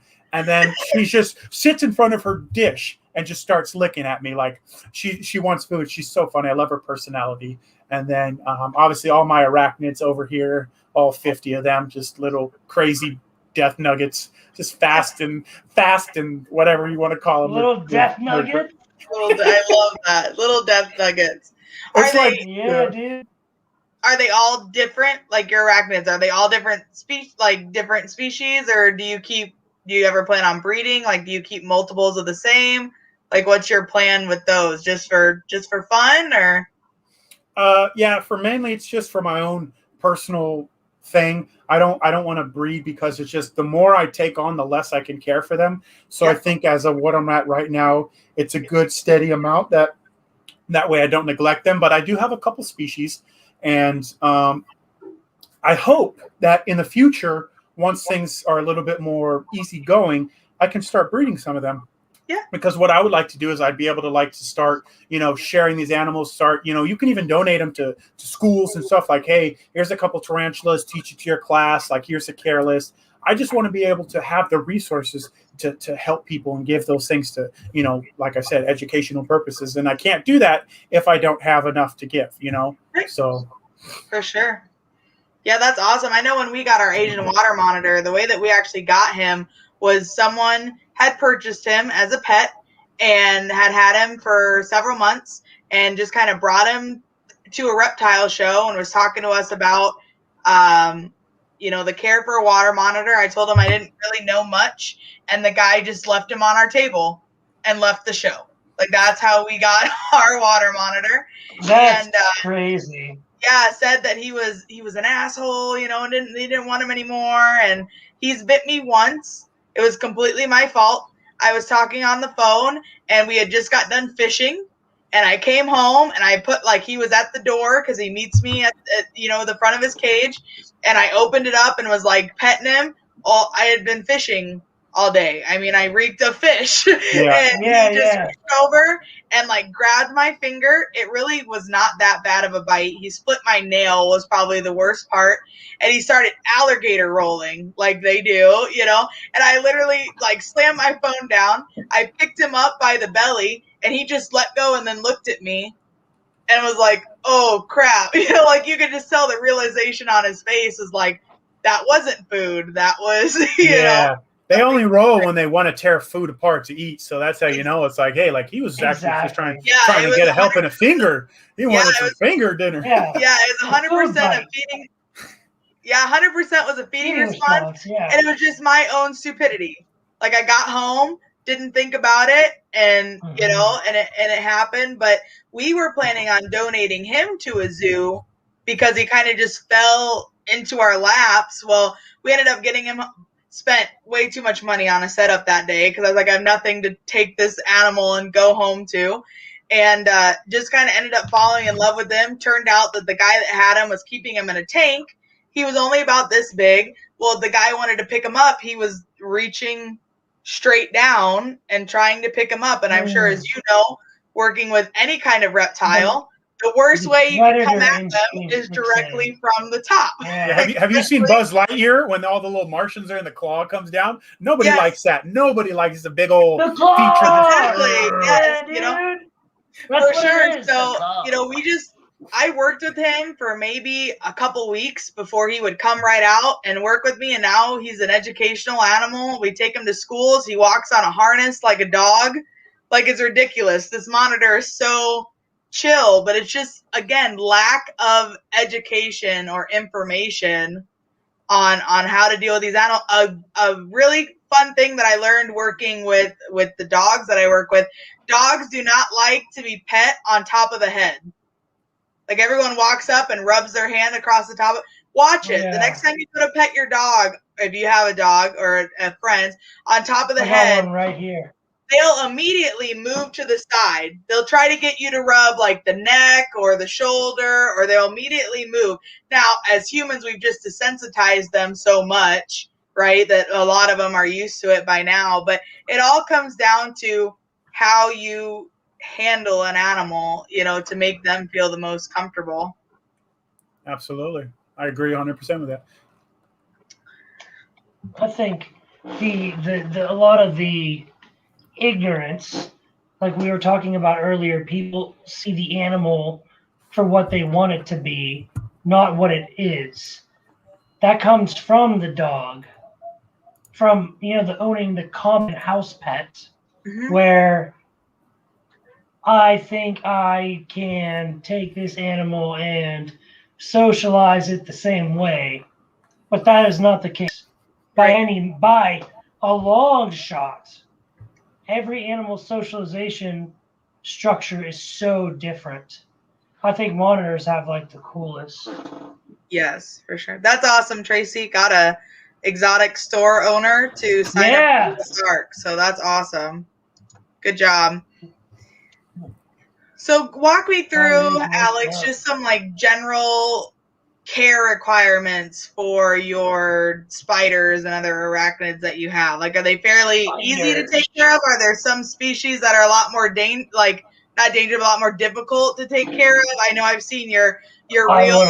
You've got some that are pretty quick moving there as you're trying to move them back and forth between different enclosures. Your blue dude is badass, man. I'm telling you. Which is it? Which one is it? Is it the one where I put that blue song? If I'm blue, I'll blah blah blah, whatever, that Ethel. It was a recent one I posted. Is that the blue one you're talking about? Yeah. Okay, so that's the Brazilian blue.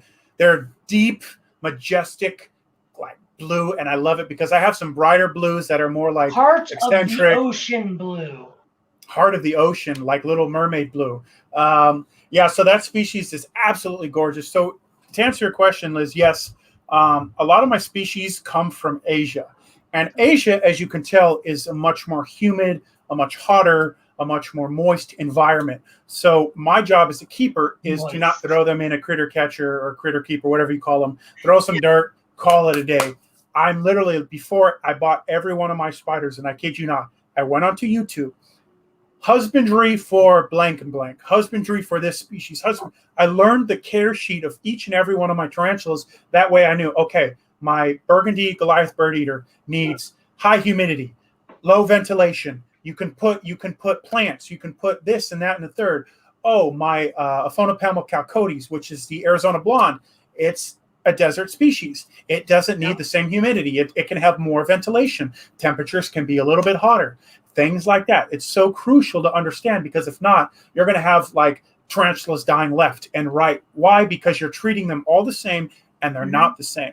So that's my biggest concern is, if you're going to get any animal, do your research. Find out its favorite food. Find out, and obviously there's no favorite food, but I'm just like exclamating on the point of going to the most extreme depth of research. You know, find out what its best habitat, how high the temperatures need to be, how cold how can they get before you start seeing issues, how many times you're supposed to feed it, how much water, blah, this, that, and the third. And I really went above and beyond to make sure that all my animals are like, going to be good, because I hate when my animals die. Like, it breaks my heart. I'm rehabilitating a tarantula right now. I posted in my story. It was in a death curl. So this is what they do from going from healthy to this. And you know what I did? I took the tarantula. I started like hand drinking it, or hand whatever, like putting drops of water on its fangs. And in a couple of days, the tarantula went from like this to a little bit more, to a little bit more, to now where it's in a little bit more comfortable position. And it's not, replicating the same behavior. It's actually getting better. And that's awesome. What I mean. It's like, you don't know that if you don't do the research, right? So you have to know, you have to know what's going on. You have to know how to love your animals, because if not, you need to get out of the business. And I'll tell you 1,000 times, I'll tell everybody and their mama, if you're not going to be about the animal, if you're not going to go above and beyond, if you're not going to go bankrupt for the animal, get the hell out of the hobby, because all you're doing is you're making the animal suffer. So quit being a selfish prick, and get your priorities right. If you want an animal, get the funds, build the enclosure, save up. Hey, I just spent $1,000 on this. I saved up, and now I can get the animal that's another $1,000. Don't just get the $1,000 lizard and then put it in a closet. Or not saying you, but I'm just saying don't put it in my hamper basket or my air conditioning. Build what it needs. Yes, for sure. Yeah, dude. Those are all great points. I see that far too often. People will spend $600, $700, $800, $1,000 on an animal, and then you ask them to spend $200-$300 on a proper setup. And they're like, "Oh, well, that's so expensive. I'm going to keep it in this instead." Yes, exactly. It's, dude. I used to be a dog groomer. We used to see it all the time. People spend thousands of dollars on these designer breed dogs, but then they don't want to buy a $20 brush, and they don't want to pay to get it groomed for $60 to $80 every 4 to 6 weeks, because it's too expensive. And then you get dogs with matting and skin issues and all this stuff. It's like, but you're willing to pay $5,000 for this dog, but you're not willing to pay $80 every other month for the upkeep on this curly, floofy dog that you wanted. I try so hard. I try so hard to retain my frustrations because it's like I know if I get frustrated, I'm not effective. I'm not going to be able to get my message across. But sometimes I just get pushed over the line, and I'm just like, bruh, like when I make a comment, then it's like Alex has really had enough, because again, it's like if I care about the animals, then I have to make sure that I know how to communicate to people, and I know how to communicate to a wide variety variety. Thank you. Wide variety of people, because I'm trying to get animals to across everywhere. So it's like I can't be, but like I said, sometimes I'm just like the big Alex, because I'm 6'7", 270 pounds. And it's like people look at me like, oh, you're such a kind, gentle person. And then they find out my size. It's like, yes, but I don't act like my size, because if I did, everybody would be dead. Yeah. Perfect example. Yeah. I just had this recently. I can't remember. I posted something online or whatever about ultrasounding. I was ultrasounding my ball pythons, doing some, some education, but I made it funny, so like people will be interested to watch. And I had someone comment that was like, why would you breed these horrible animals? They are so invasive in Florida. And I sent back a very nice comment that was like, the animals in, ball pythons are not invasive in Florida. It's a different species. They're actually not invasive anywhere in the world. And I said, if you want to talk about invasive species, let's talk about outdoor cats. Like, that was like always my first jump to, like there's a species. And someone else commented back. It was like, that's just your dumb opinion, and then put like a bunch of laughing faces at the bottom. And so I was like, so I sent a link. I put a link to like a scientific research about like all the destruction that indoor, outdoor, domestic cats, right?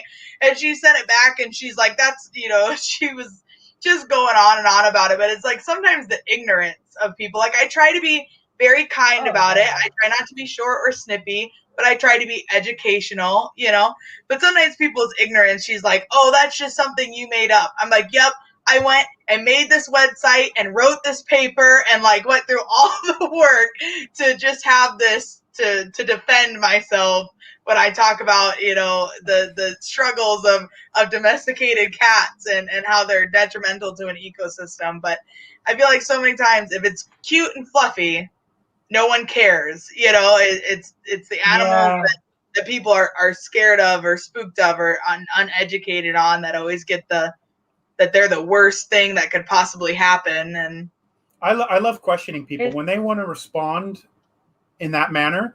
Yes. Tell me about the species you're addressing. Where are they from? What is their nature? What is their characteristics? Tell me some facts about this animal. And if they can't, I automatically dismiss that conversation. I say, well, thank you. God bless you. Have a good day. Because at the end of the day, people have nothing better to do with their time than to go on and express some sense of it, like a negative annotation. And that's just the world we live in. We live in a very like self-centered, immature world where people have just this bitterness carrying on their shoulders. And all they're doing is they're taking out their argument on you. Because you're just a pixelated picture on the screen. So therefore, I'm Mr. Tough Guy. So I love to if you know anything, great. If you don't, have a great day. But I've been working very hard to just, dismiss all of those things. Because again, it's like, if someone is willingly accepting to be stupid, that's not my person to help. Exactly. I'm here to help the people who have an openness. Audience. Yeah, but when she came back, I just didn't reply. I was like, well, thank you for commenting or something. I put something, but yeah, exactly. It's eventually there is a point where you can only give the information you can give, and then that person has to decide what they're going to do with that information. They can either take it and learn something, or they can stick to what they believe is true. So always trying to educate as much as you can, and a lot of people don't realize, and I've even seen on news articles where they'll post like about the Burmese epidemic in Florida or whatever, and they have a picture of a normal ball python like at the top of the article. And it's like, You are a newscast posting about a specific animal, and it's not even the correct animal that you have pictures of throughout the article.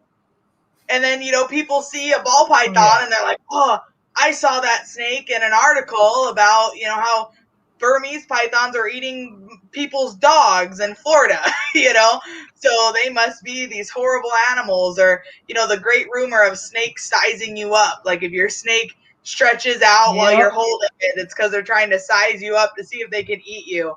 Like I would love to see a ball python eat an arm of a person, let alone maybe a finger. Dude. So that's like what people always ask me, is that stupid story about the lady who sleeps with her snake and it's trying to size her up, and then I try to be calm and explain that if even an African rock, which is a tremendously large snake, right? Yeah. Starts at your head, it gets stuck on your shoulders. It gets stuck on your armpit if it goes down your arm. Like, humans are not physically made to be eaten by a snake. It's pure anatomy. It doesn't work. Yeah. And I just can't. Oh, I have a GED. And I think a lot of people are stupid. If that doesn't tell you something, I don't know what does, dude. For real. Education and intelligence don't always go hand in hand, unfortunately. That's right. Yeah, I get a lot of people defending crickets and stuff because they feel bad for the crickets being eaten. And it's just like, guys, you can't please everybody. And, I've come to the point where I just stop paying attention to all of it, because it's like, all it's going to do is while I'm running on this race of conservation, it's just going to make me look back. And then every time I look back, that's one less step I'm moving forward, because I'm dealing with somebody who's just trying to get under my skin or doesn't know what the hell they want to do. If someone genuinely wants to understand what I'm doing, they're going to come along. If they don't, they're just going to be a hurdle. They're going to be an obstacle in my way. So instead of just looking back, seeing what happened, I just keep moving forward. Even if they trip me up, man, I got to keep moving forward, because it's just, you can't fight stupidity. It's like, you can't. It's just, there's medicine for that for a reason, because there's not enough human words in the universe to be able to bring awareness and enlightenment to some stubborn people, and just, I pray for them. I say, okay, guys, love you. I'm going away now. I'm going down my path. Yeah, dude, I don't let anyone or anything hold me back from my goals, no matter what it is. If it's haters, if it's a person in person, or even if it's like an actual obstacle in my way. Like, I love my time in the Army, right? But it is getting in the way of my passion. I've been in the Army 1/3 of my entire life. Gotta go, Army. You're holding me back. Yeah. Sorry, not sorry. And that's what it is, man. Just, you keep your head down and you grind. And the people who are going to be there at the end, at that finish line, those are the ones who matter, really. Yeah. I need to use the restroom. Can I use the restroom real quick? Oh, yeah, for sure. Okay. I'll be back. Yeah. Go ahead. I'll be back. When he gets back, we should ask him what his mission statement is. Mm-hmm. Does anyone that's in the chat does anyone in the chats have any questions for Alex, or any statements about anything that we've discussed? How do you guys liken this? This isn't your typical ball python breeding, type of live. Are you guys enjoying the topping, the different topics and talking about hots and just different aspects of the industry? Like we've been kind of discussing with Alex, we are very focused on the pet side of things, right? And the people purchasing these animals to keep for themselves. But what about, all the other side, like the conservation and all the different focuses that Alex has that's so, even though we're all in the same hobby, it's so drastically different, right? From what we are so well knowledgeable in. Yeah, dude. It's good. Like, for me, and I hate doing it, and I know I do it all the time. I talk shit on ball python people. Yeah. I always do, man. Because ball python people just, there are some, but they just don't know a lot about anything but ball pythons, and even the ball python industry is not built correctly. Right. It's built for business, but yes. Yeah, guys, if you got questions, ask him now, because we're probably going to cut it here pretty soon. Yeah, I'll put those in the fire round, Kenny. The favorite animal and animal he doesn't have that he wants to own. Yep. I love this guy, no homo. He is great. Really, I want him to expand his horizon, dude. We got to stop at his place when we go down the West Coast and yeah, well, he and I have even talked in the past, and I know, me and you are planning on taking a trip down there, that he wants to take us all herping and that kind of stuff. Like, I would just be, even to get in a vicinity with that type of animal, like, would just blow my mind. Because we've obviously, like, seen hots and stuff, but it's always been, like, through glass, right? It's always been, like, at a show, they're in a container. Like, I would just love to be able to go out and just, there not be, something kind of, these animals truly act too, right? Because there's a difference between one that's been domesticated and an animal that you flip over its back and it's pissed, So yeah, you have. So I have never. Okay, I've gotten bit by a mangrove. That's why I want one. Yeah. Fun fact, guys: mangroves, false waters, hognose, stuff like that.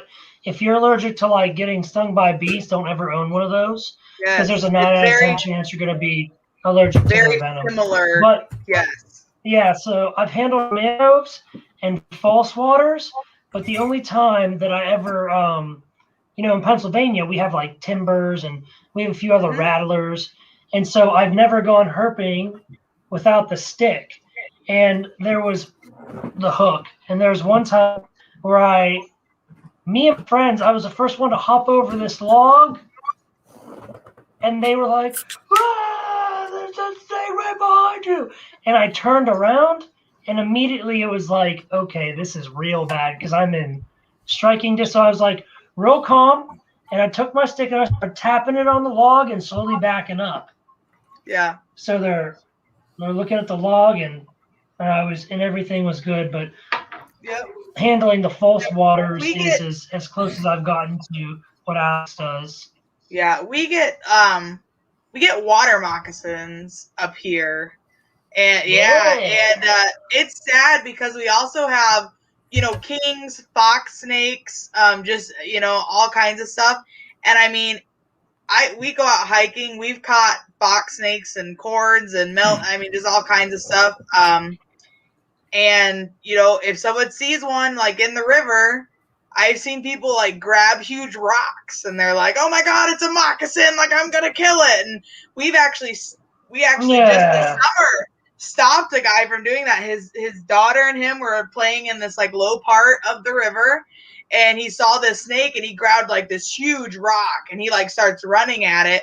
And I'm I literally ran out, was like, dude, what are you doing? And he's like, "It's a water moccasin." And I'm like, "It's a fox snake. It's fine. It is going to swim down river and leave you alone.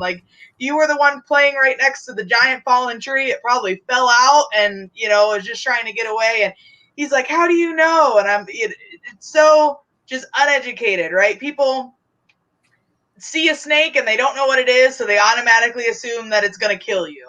And that's the stigma that we have to fight all the time. I mean, that's probably one of the number one questions I get asked as a breeder at snake shows is, are these venomous? Everyone just assumes that it's a snake, it's venomous. It's going to kill you. No, you probably get asked if they're poisonous. Yes, I'm sorry. Yes, I get asked if they're poisonous. Yes, all the time. Yeah. And it's always fun to me when it's the kids, they get it out and they've been holding it for 5 minutes. And then they're like, is it poisonous? It's like, wouldn't that be something you would want to know, like, before you get the snake out and hold it? But, so of course, then we have the whole discussion of the difference between poisonous and venomous, right? It bites you, you get sick, it's venomous. You bite it, you get sick, it's poisonous. Is the easiest way, I guess, to break it down for people to understand.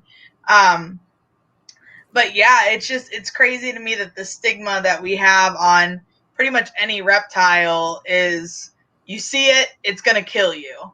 And it's just so unfortunate that is, that's the first thing that pops into people's mind. And especially for us being up here, I'm in northern Illinois. I mean, we have like hardly anything that's truly venomous or poisonous in our area. Yeah. I think there's been a water moccasin sighting this far north, like maybe 5 times over the last 15 years. It freezes here. It gets too cold. If they do come up here, they very quickly travel back down south because they just can't withstand the cold temperatures. But yeah, even with that, people just automatically assume. What's real crazy that people assume with my animals and me is they want to hold stuff and everything, and they want to talk about the snakes, and they always ask like, aren't you scared? Aren't they dangerous? Yeah. And I calmly explain that they're not, but in the back of my head, I'm like, you have no idea that I'm the most dangerous thing that's ever stood in front of you. And I like that snake is a puppy. I would show you what your insides look like. And it's like, I can't believe you're afraid of the snake. And they say that all the time, right? Like there's a quote, I think it's Steve, where he's like, to me, a human is the scariest thing on earth because they'll smile and be friends to your face, but turn around and stab you in the back. He's like, with an animal, I can tell exactly what they're thinking and how they're feeling at any point in time. So this is that's so true. Tracy asked, I was watching it. Yes, the longest snake in the world is a retic. Is a retic. Yeah, so the retic is the longest. Yeah, anacondas weigh the most. But I think the anaconda still isn't too far off in feet wise. No. It's a couple feet below, but again, it's like, I'm all for I wish we had more Titanoboas running around just tearing stuff up, man. But it's like people are like, oh my God, it's a big snake. Let's go hunt it. It's like they take the most precious and prized animals that took the longest to get to, that fought. Already they fought against all the other predators and became top. And now the people are like, oh my God, we stick it in a box. It's like, yes. Dude, I agree. But the longest snake on record ever was a Burmese, and her name was Fluffy. Was she like 33 feet? And I can't remember that. the feet, but I know it took 17 people to handle her. Right. Unfortunately, though, a lot of these animals that we see in captivity, the reason that they're so big is because they're so overfed. I mean, they're so obese, and people feed them and feed them and feed them and feed them to get them to grow, and it's really unhealthy. It's really unfortunate. I wish we would allow time to do what it's supposed to do, because these animals grow their whole life, and we say ball pythons, they grow very rapidly the first 3 to 4 years, and after that is very slow growth. I mean, minimal, you barely recognize it. But instead we want to get an animal that's 5, 6, 7 years old, and we want it to be as long as a 25-year-old or 30-year-old snake. So we just feed the crap out of it, but it continues growing. Patient. And, then when it dies at the age of 9, we're like, oh, why? She was so healthy. I don't understand it. Yeah, all my animals get fed on a natural diet. So it's like my snakes in the wild, they don't eat every week. Yes. They eat every 2-3 weeks. They might get a big meal. They might get a small meal. Yep. But it changes. So I keep my snakes on a very healthy regimen to, again, replicate what they're doing in the wild. Because if they're going to live 20, 30 years in the wild and 10 years in captivity, what does that tell you? Yes. So we're doing something wrong in captivity. They should be living longer in captivity because it is should be ideal conditions. It should be, no sickness, no injuries, no predatory issues. If for some reason you're keeping something in captivity and it's living longer naturally, you're missing something. There's something that you're not providing or doing that we're doing wrong that is causing that animal to live. I'm not saying, I should say generally, right? Every animal can have something come up that makes it sick or whatever. But if, over generically that they're not living as long, there's an issue with that. On a side note, I have such a weird relationship with ball pythons. It's like, I love that they're animals, but I just hate that they're just like, they're the Barbies of animals. And it's like, I feel so bad, but I know I'm going to get one, and Brandon will be my first ball python person who's going to, the only one I'm ever going to get. Hook you up, bro. But it's just like, I just feel so weird that it's like, it's like this, like, let's say you just pull out a ball python, like this one comes from 100 different genes. It's like, what? Like, how did you do that? Well, over the last 30 years. It's like, what? It's like, I don't know. I just have such a weird, I don't know. I guess it's not a bad taste, but it's just so many people have turned me off from ball pythons. So it's like, I just feel weird owning one, but I will own one. I'm not going to be a complete hypocrite. I will own one, and I will love the thing like it's my own little child. Maybe that one. Yeah. They certainly call them designer balls for a reason. I mean, they are just, they're wonderful.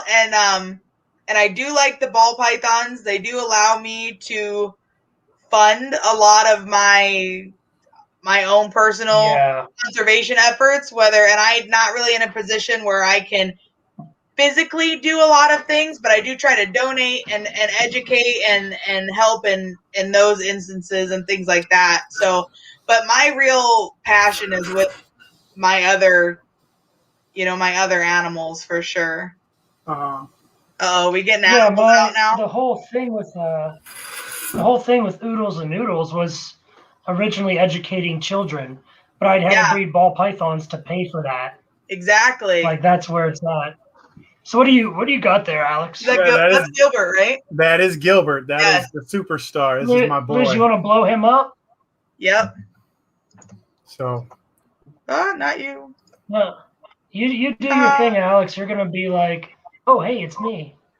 Alex, you do your thing, man. We're about to blow you up. Whatever that means. I'm working on it anyway. You'll see here in a second. Yeah, this is our Gilbert, our sweet boy. He's probably a 4 or 5 year old rattlesnake. This species definitely doesn't get that big. Hence their name, the Sidewinder. That name alone basically gives them a characteristic like fast, the way they travel. But this species doesn't really get bigger than about 2 feet.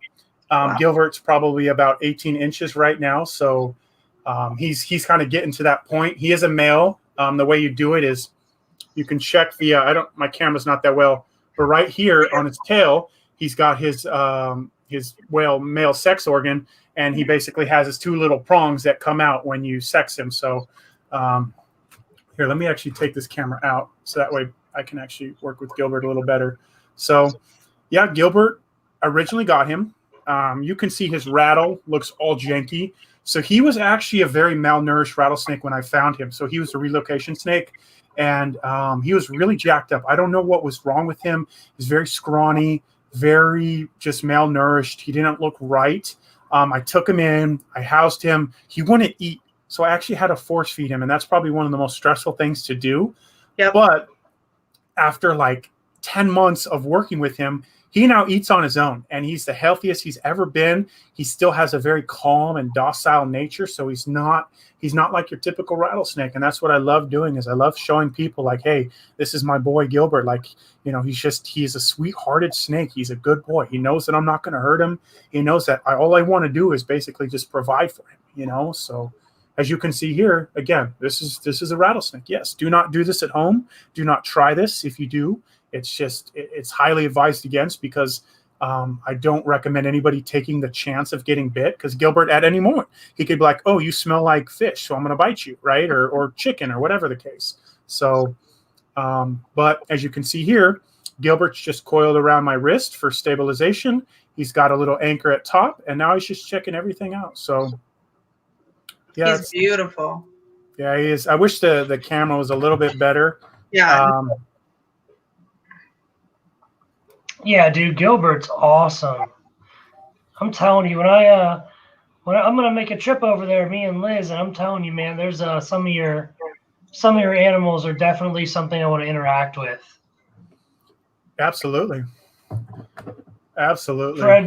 For education, that's my purpose. Purely to educate myself, make myself better, have a positive experience with these type of animals. Yep. You know, like. That's the most beautiful thing, dude. Because I've never even every time I've ever used or handled a hot, I've always used 2 hooks. I've never even done 1 hook in 1 hand unless I had to. I've always had 2 hooks. But yours are so docile and socialized, dude. It's your love and hard work shows. It's showing right now with that animal, dude. For real. And like I was talking to Brandon earlier, you know, I don't have any experience with hots really, other than, you know, seeing them at zoos or educational shows where there's always, you know, they're always contained and you know, piece of glass in front. And I think it would just be really interesting to, you know, interact in a way that is just seeing them in their normal environment and the way that they normally behave, and just being able to kind of see them as what they are, and not just a snake that's sitting in a little tote or tub, you know, that someone has it on display. I think it would just be cool to see these animals as what they are, and not necessarily just for, oh, look how cool this is, you know. If I wanted to do that, I would go and grab Pissy and try to free handle her. But that's the thing. I have snakes that I know their temperament. They have not calmed down. They have maintained a very defensive posture. And I don't mess with them. I don't go and try to free handle them. I don't go and try to pick them up, because you know what, at the end of the day, if a snake after a year is still responding that way, then that means that the snake isn't comfortable with me being close. So if my goal is for the snake, I'm not going to just say, hey, look, I'm holding my most, you know, defensive snake. Look at me. Like, I'm just going to leave her be, because Pissy's in the same enclosure as Gilbert. So she's up there too. And I just don't touch her. I leave her be. You know, because again, I'm not trying to get people to look, oh, wow, look at him. He finally held Pissy, his super mean snake. It's like, no, like, she doesn't want me to hold her. I'm not going to hold her. Right. And that's not what's best for her. Right. Because obviously that's a stressful situation, or she wouldn't be responding that way. Yeah. So she always rattles. She always rattles. So it's like, I don't want to. At that point, we're going back to that would just be for you. Right. To be like, oh, look what I'm doing. And not what's best for her. You know, because obviously she's stressed out with the situation. So I mean, it's really one thing. Again, it's like there will come a time where I'm working with a very defensive snake that wants nothing to do with me, and I'm just showing it for educational purposes. But at the end of the time, if it's living in my room and it's constantly defensive and it constantly wants to be left alone, why am I going to continue to increase my chances of trying to work with it when inevitably I'm just getting closer and closer to that bite? So I want to prolong that bite. I want to make sure that if I get bit, it's in the field when I'm actually working hands-on with the snake, trying to do something versus my own pet snake like a ding dong, because I wanted to see if I could, you know, hold Pissy and be cool about it. It's like, no, like Pissy wants to be left alone. I love her with a passion. I'm going to leave her alone. You know, Gilbert's a different story. He'll actually come up to the enclosure because they live together. I'll open up the glass. He'll literally, I have videos. He'll just slither out, stick his head out, check me out. I can put my hand out. He'll just, sense my tongue or sense my hand and go back in. He's super chill. Yeah. That's something else Kevin McCurley talks about is presenting yourself. That's one of Kevin McCurley's techniques. Alex, you're doing this shit. You've never even seen the guy. Presenting yourself. It's like you literally just put your hand like in front of their face, but like slightly lower. So it's not like high, so it's not a threat. Yeah, always and lower. They'll smell you. Yeah, they'll smell you and just go. That's crazy, dude. That's badass. We did that. That's kind of when the Asian water monitor fell in our hands. I didn't really care if he was ever going to be handleable or not. I wanted him to be safe enough because obviously he's going to be a large-bodied animal, right? That like if I needed to get a hold of him, he wasn't at least going to be completely freaked out. Yeah. But we started out with just putting our hands in the enclosure and like, acting like we were cleaning, maybe rearranging some stuff. And it took a few weeks. So eventually he wanted to come up and smell. Then he wanted to come out and explore. And, it just, if he wouldn't have I have a bearded dragon that isn't necessarily aggressive, but gets super stressed out when he's being handled. And I just leave him be. He gets to hang out in his enclosure and gets all the bugs and food that is healthy for him. And then I have one that's the opposite. She loves to be out and loves to, to hang out. And it's just, you can't force, or you shouldn't, I guess, right? Force an animal to be in an uncomfortable situation. They all have different personalities per se, or different comfort zones. And, if you truly want to do what's best for the animal, then you keep them inside an area that they feel comfortable. Yeah, absolutely. I mean, it's different because we're not working again with like big mammals, like big cats, wolves, bears. We're not working with something with such a complexity that they understand companionship, they understand relationship, they understand a sense of living congruently with each other, like a lion. The lion is the matriarch or patriarch, whatever, which, sex it is. They understand and establish a line of respect. Now, you can be a part of that with them. They can love on you and treat you like they're packed if you present yourself in a way that's going to earn that respect and basically earn your position. A lot of people have to do that with growing up with the animals. They can't just go into a pack of lions or whatever you call multiple lions together and be like, hey, I'm going to be your best friend. Goodbye, dude. Otherwise, you start while they're young and you kind of just let your presence be known as a source of life, as a source of hope and help and whatever, you're portraying to that animal. But again, with reptiles, their brains are so small, they can't comprehend that, and sometimes you get bearded dragons that are just like, I don't like you. And sometimes you just get bearded dragons that are like, yeah, pick me up. I don't care, but it's every animal's different. You can't really train a bearded dragon to jump through hoops. I mean, maybe, I don't know, but I just see people putting little check decorations this out, on right? them. Check this out. Yes. There's a girl who taught her bearded dragon to come when she calls its name, and she did it through like food, the same way you would train a dog with treats. And I was like, I thought that was pretty badass. Yeah. So my snakes are actually food trained. If I go out there with the tongs, my snakes are very well. If they smell it in the air, they know what's up. So if I'm in front of their cage, the snakes will actually slither up and they'll stare at the glass. They won't leave the enclosure because they know they don't feel safe out there, but they'll just sit right at the front and just stare at me. And then once they know their food comes, they'll get their food. But it's funny because animals are they're still animals. You can never take that love of food that animals have, away for, you can't take that love that they have towards food because it's just their way of life. They are just like my lizard. She loves food and she's such a food mongrel. She will literally just like eat and eat and eat. And she'll just wake me up, like I said, with stinking poop. And then she'll just say, feed me, feed me, feed me. And then I feed her. And then as soon as I feed her, she goes and lays on a rock. And it's like clockwork every day. Yep. And that brings a great example, especially the food thing. Because, obviously you always see the dogs, like people put food down on a plate or in a bowl. And they're like, they put it between them and the dog and they call the dog, right? And the dog runs past the food and goes to the person, right?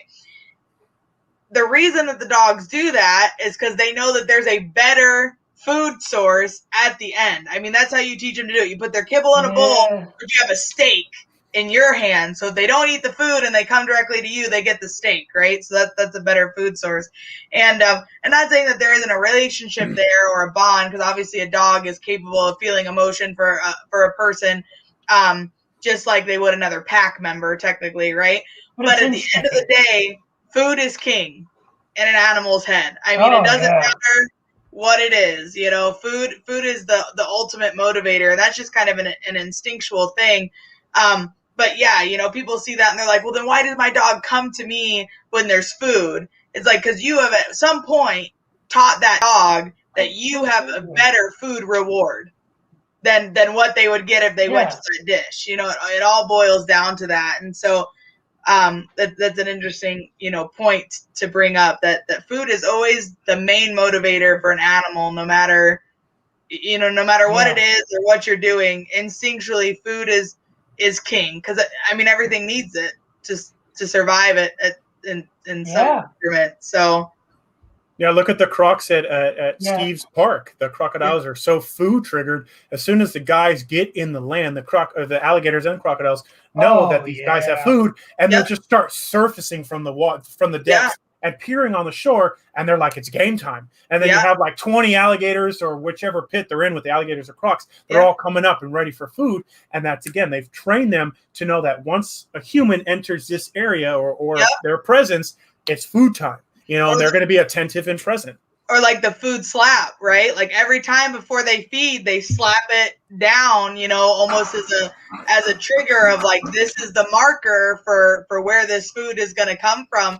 And I think it's amazing to see the difference in all species. You know, it's like you might hop in there at a different time on a different day, and the gator, you know, they don't care.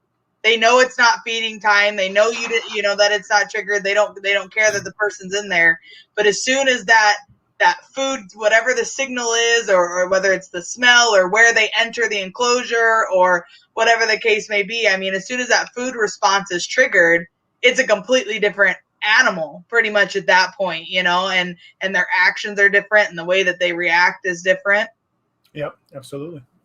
Yep. No, I agree. I had a blue-tongued skink fall into my lap a year ago, and I didn't know shit about skinks. I had a friend who works at a local pet store, and she says, I got this blue tongue. They marked it as dead on arrival because its face was all messed up. It's definitely wild caught. I can tell.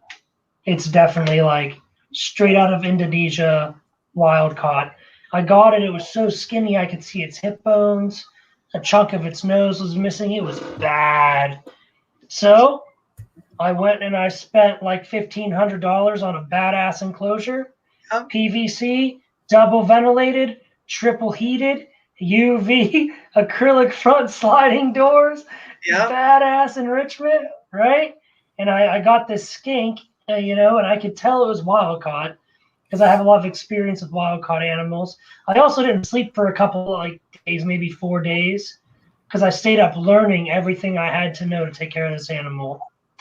And so it took me forever, but I finally got the animal to be able to interact with me by cutting up Bluey buffet and putting it going up my hand and up my wrist.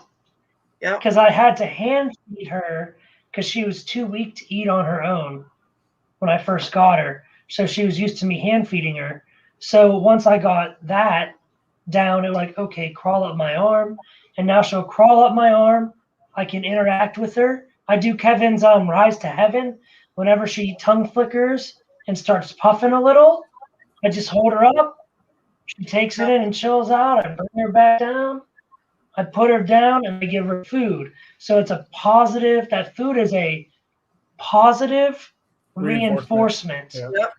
Yeah, the experience that we just had together was a positive experience. And she is still not where I want her to be because she's real flighty. Mm-hmm. But I'm working, and every day is a little bit better with this girl. Right. I love this. If you want, especially with lizards, the best way to kind of I mean, the key to lizards to calming them down is leaving them in their cages. Like, that's the number one thing. But if you're kind of transcending past that point, what I would usually do is, especially if you're dealing with a lizard that you want to be calm, you might have to work a little bit more hands-on with her. So you might eventually have to just start taking her out and putting her on your body in the least threatening way as your body can be as possible. Just either if you lay down, let her on your stomach, she wants to crawl off, you know, even if you crisscross applesauce, let her sit in your lap, let her find somewhere comfortable. She's going to sense the body heat. So the body heat is going to be a trigger. So whenever she's on you, she's going to sense that high, you know, Fahrenheit, the 98-degree body temperature. And she needs to understand that this is a safe place. It's a comfort place. So you kind of need to start triggering that in her, that, oh, okay, I feel his hands. I feel the warmth. You know, I've been in this position before. It's not bad. I can be calm. I can be relaxed. And worst case scenario, just like any reptile, except for snakes, you can cover her eyes to kind of induce a calmness on her. Mm-hmm. And if you do that, you can cover her eyes and you can gently caress, well, not caress because that's a little bit more bounce. You can stroke the bottom of her stomach, which also induces a nervous system. They have this interesting nervous system in a lot of lizards that will almost put them into a trance if you gently stroke their underside. And basically what it does is just the lizard's like, oh boy, it's time to chill out. It's time to chill out. So just little by little, you keep working with her, and then eventually you'll have a little pet dog on your hands. It's almost like an endorphin response in people, right? You know, like a calming, Yep. For sure. Yeah, I'm close. I'm there.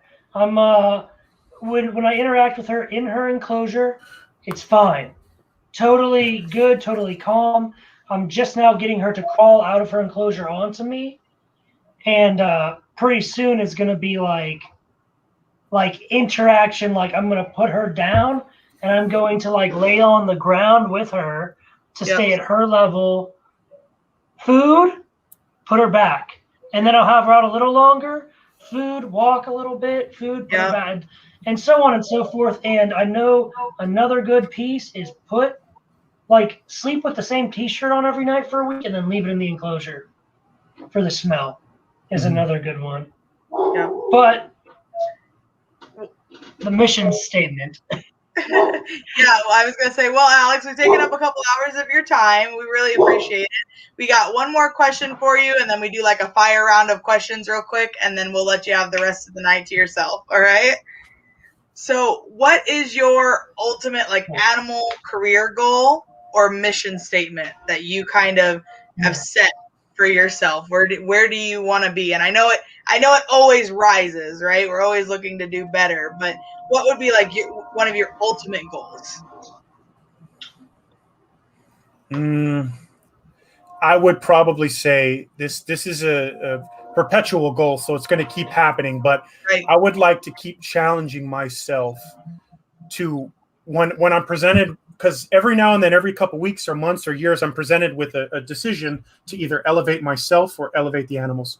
My goal is from here out moving forward that I consciously make those decisions to put myself low and then raise my love and my passion for animals above myself. So whether that means I'm not doing anything for the public, I'm not doing anything for people to see, I'm doing everything hidden. So my own work is literally my own efforts, my own determination, my own love. I want to be tried true. So that way my passion and love will remain, if that makes sense. Because again, my goal is, I can get out there, I can speak, I can do all these things. I can make things sound pretty. I can put on the wham, bam, the actions, the hands, whatever. I can make something look cool. But at the end of the day, I could be a hypocrite. I could be deceiving myself. So my ultimate goal is I really want to have the purest motive in going with this. I want to move forward and say that this is really all about my love for animals. This is about my desire to see conservation become the most popular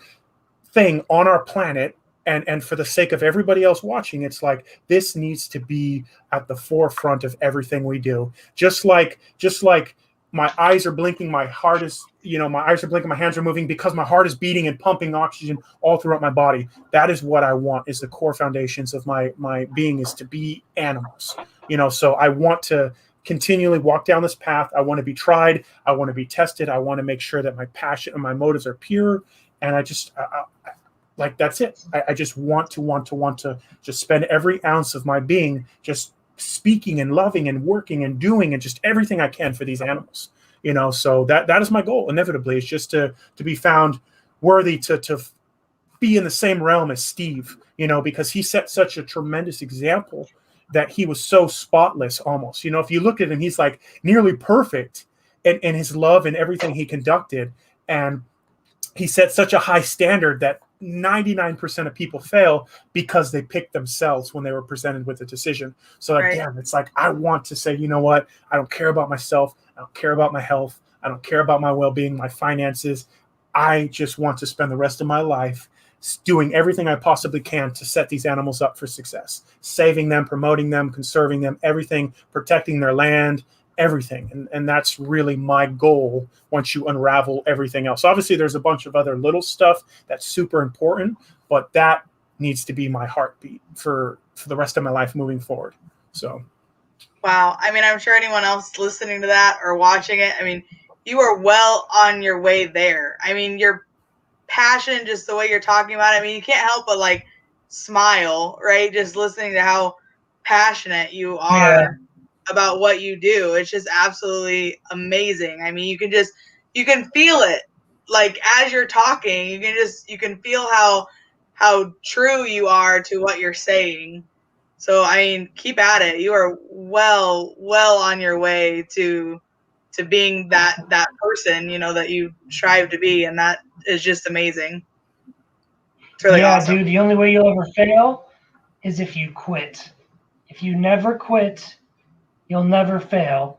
As long as there's no quit in you, you'll be greater than you want to be. Yeah, for sure. All right. Awesome. Let's move on to our fun stuff. Our fire round. Yeah, some of these are fun questions. Some of them are, I guess you could say, kind of serious, but they're all just kind of lighthearted. So, all right, you want to take the first one then, Brandon?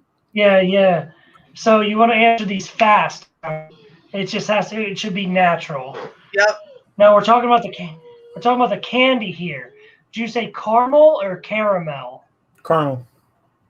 All right. How much do you bench? 1 rep. What's your max? 305. Nice. All right, Brandon. Oh. All right. We still haven't had someone on the show who could outbench me, so I'm pretty happy about that. You're a tall dude, so what is the length of your pants? 30. I'm actually a 38. Damn. Oh, great. What's your favorite animal? Like, if you had to pick one, what's your favorite? A rattlesnake. Any specific, or just rattlesnake? The red diamondback rattlesnake. Nice. Oh, that's a good one. Who do you look up to most in the industry? No one really. Okay, let me phrase that. There's one guy who shares a similar passion. Is the caveman wildlife. I'm blanking on his name, but he's a guy in Georgia. Passionate man, loves animals. Super similar in our actions. We get out there, we get hands deep with our animals. Young guy, him, and then obviously Robert Irwin is another lookout. Like for people who I'm like striving, who encourage me like in the similar sense, but not to say that you guys aren't a part of that, because you guys give me hope that there's basically nice, kind people who still love animals that are doing your part, even in your sect of the animal. So between you guys, like my close friends on Instagram and stuff like that, and then obviously the people that I don't even talk to, like Robert, he's just out there doing what he does, and it's just encouraging me and feeding my soul. Amazing. Yeah, for sure. All right. What is your spirit animal?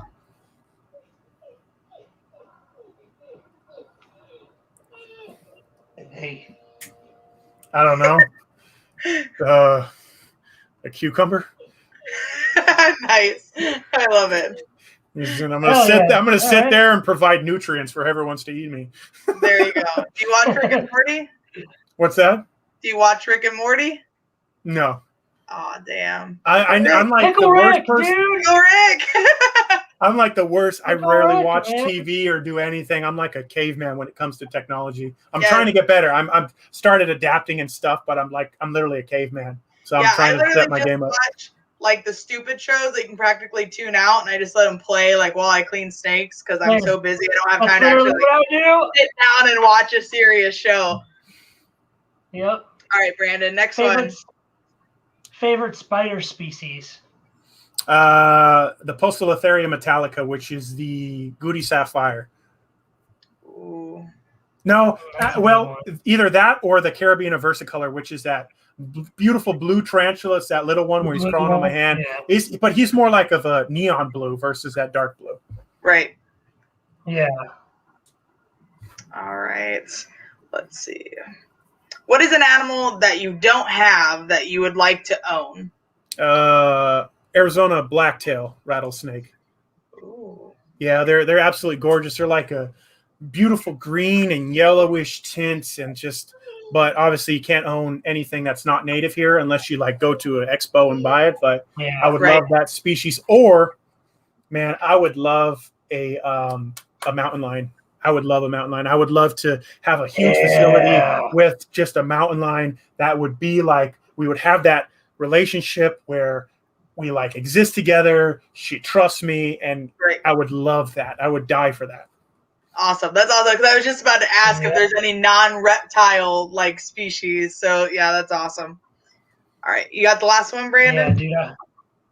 Yep. For the record, I would like to own a lynx. I like the lynx's ears. Yes. How are you revolutionary? Last question. How are you revolutionary?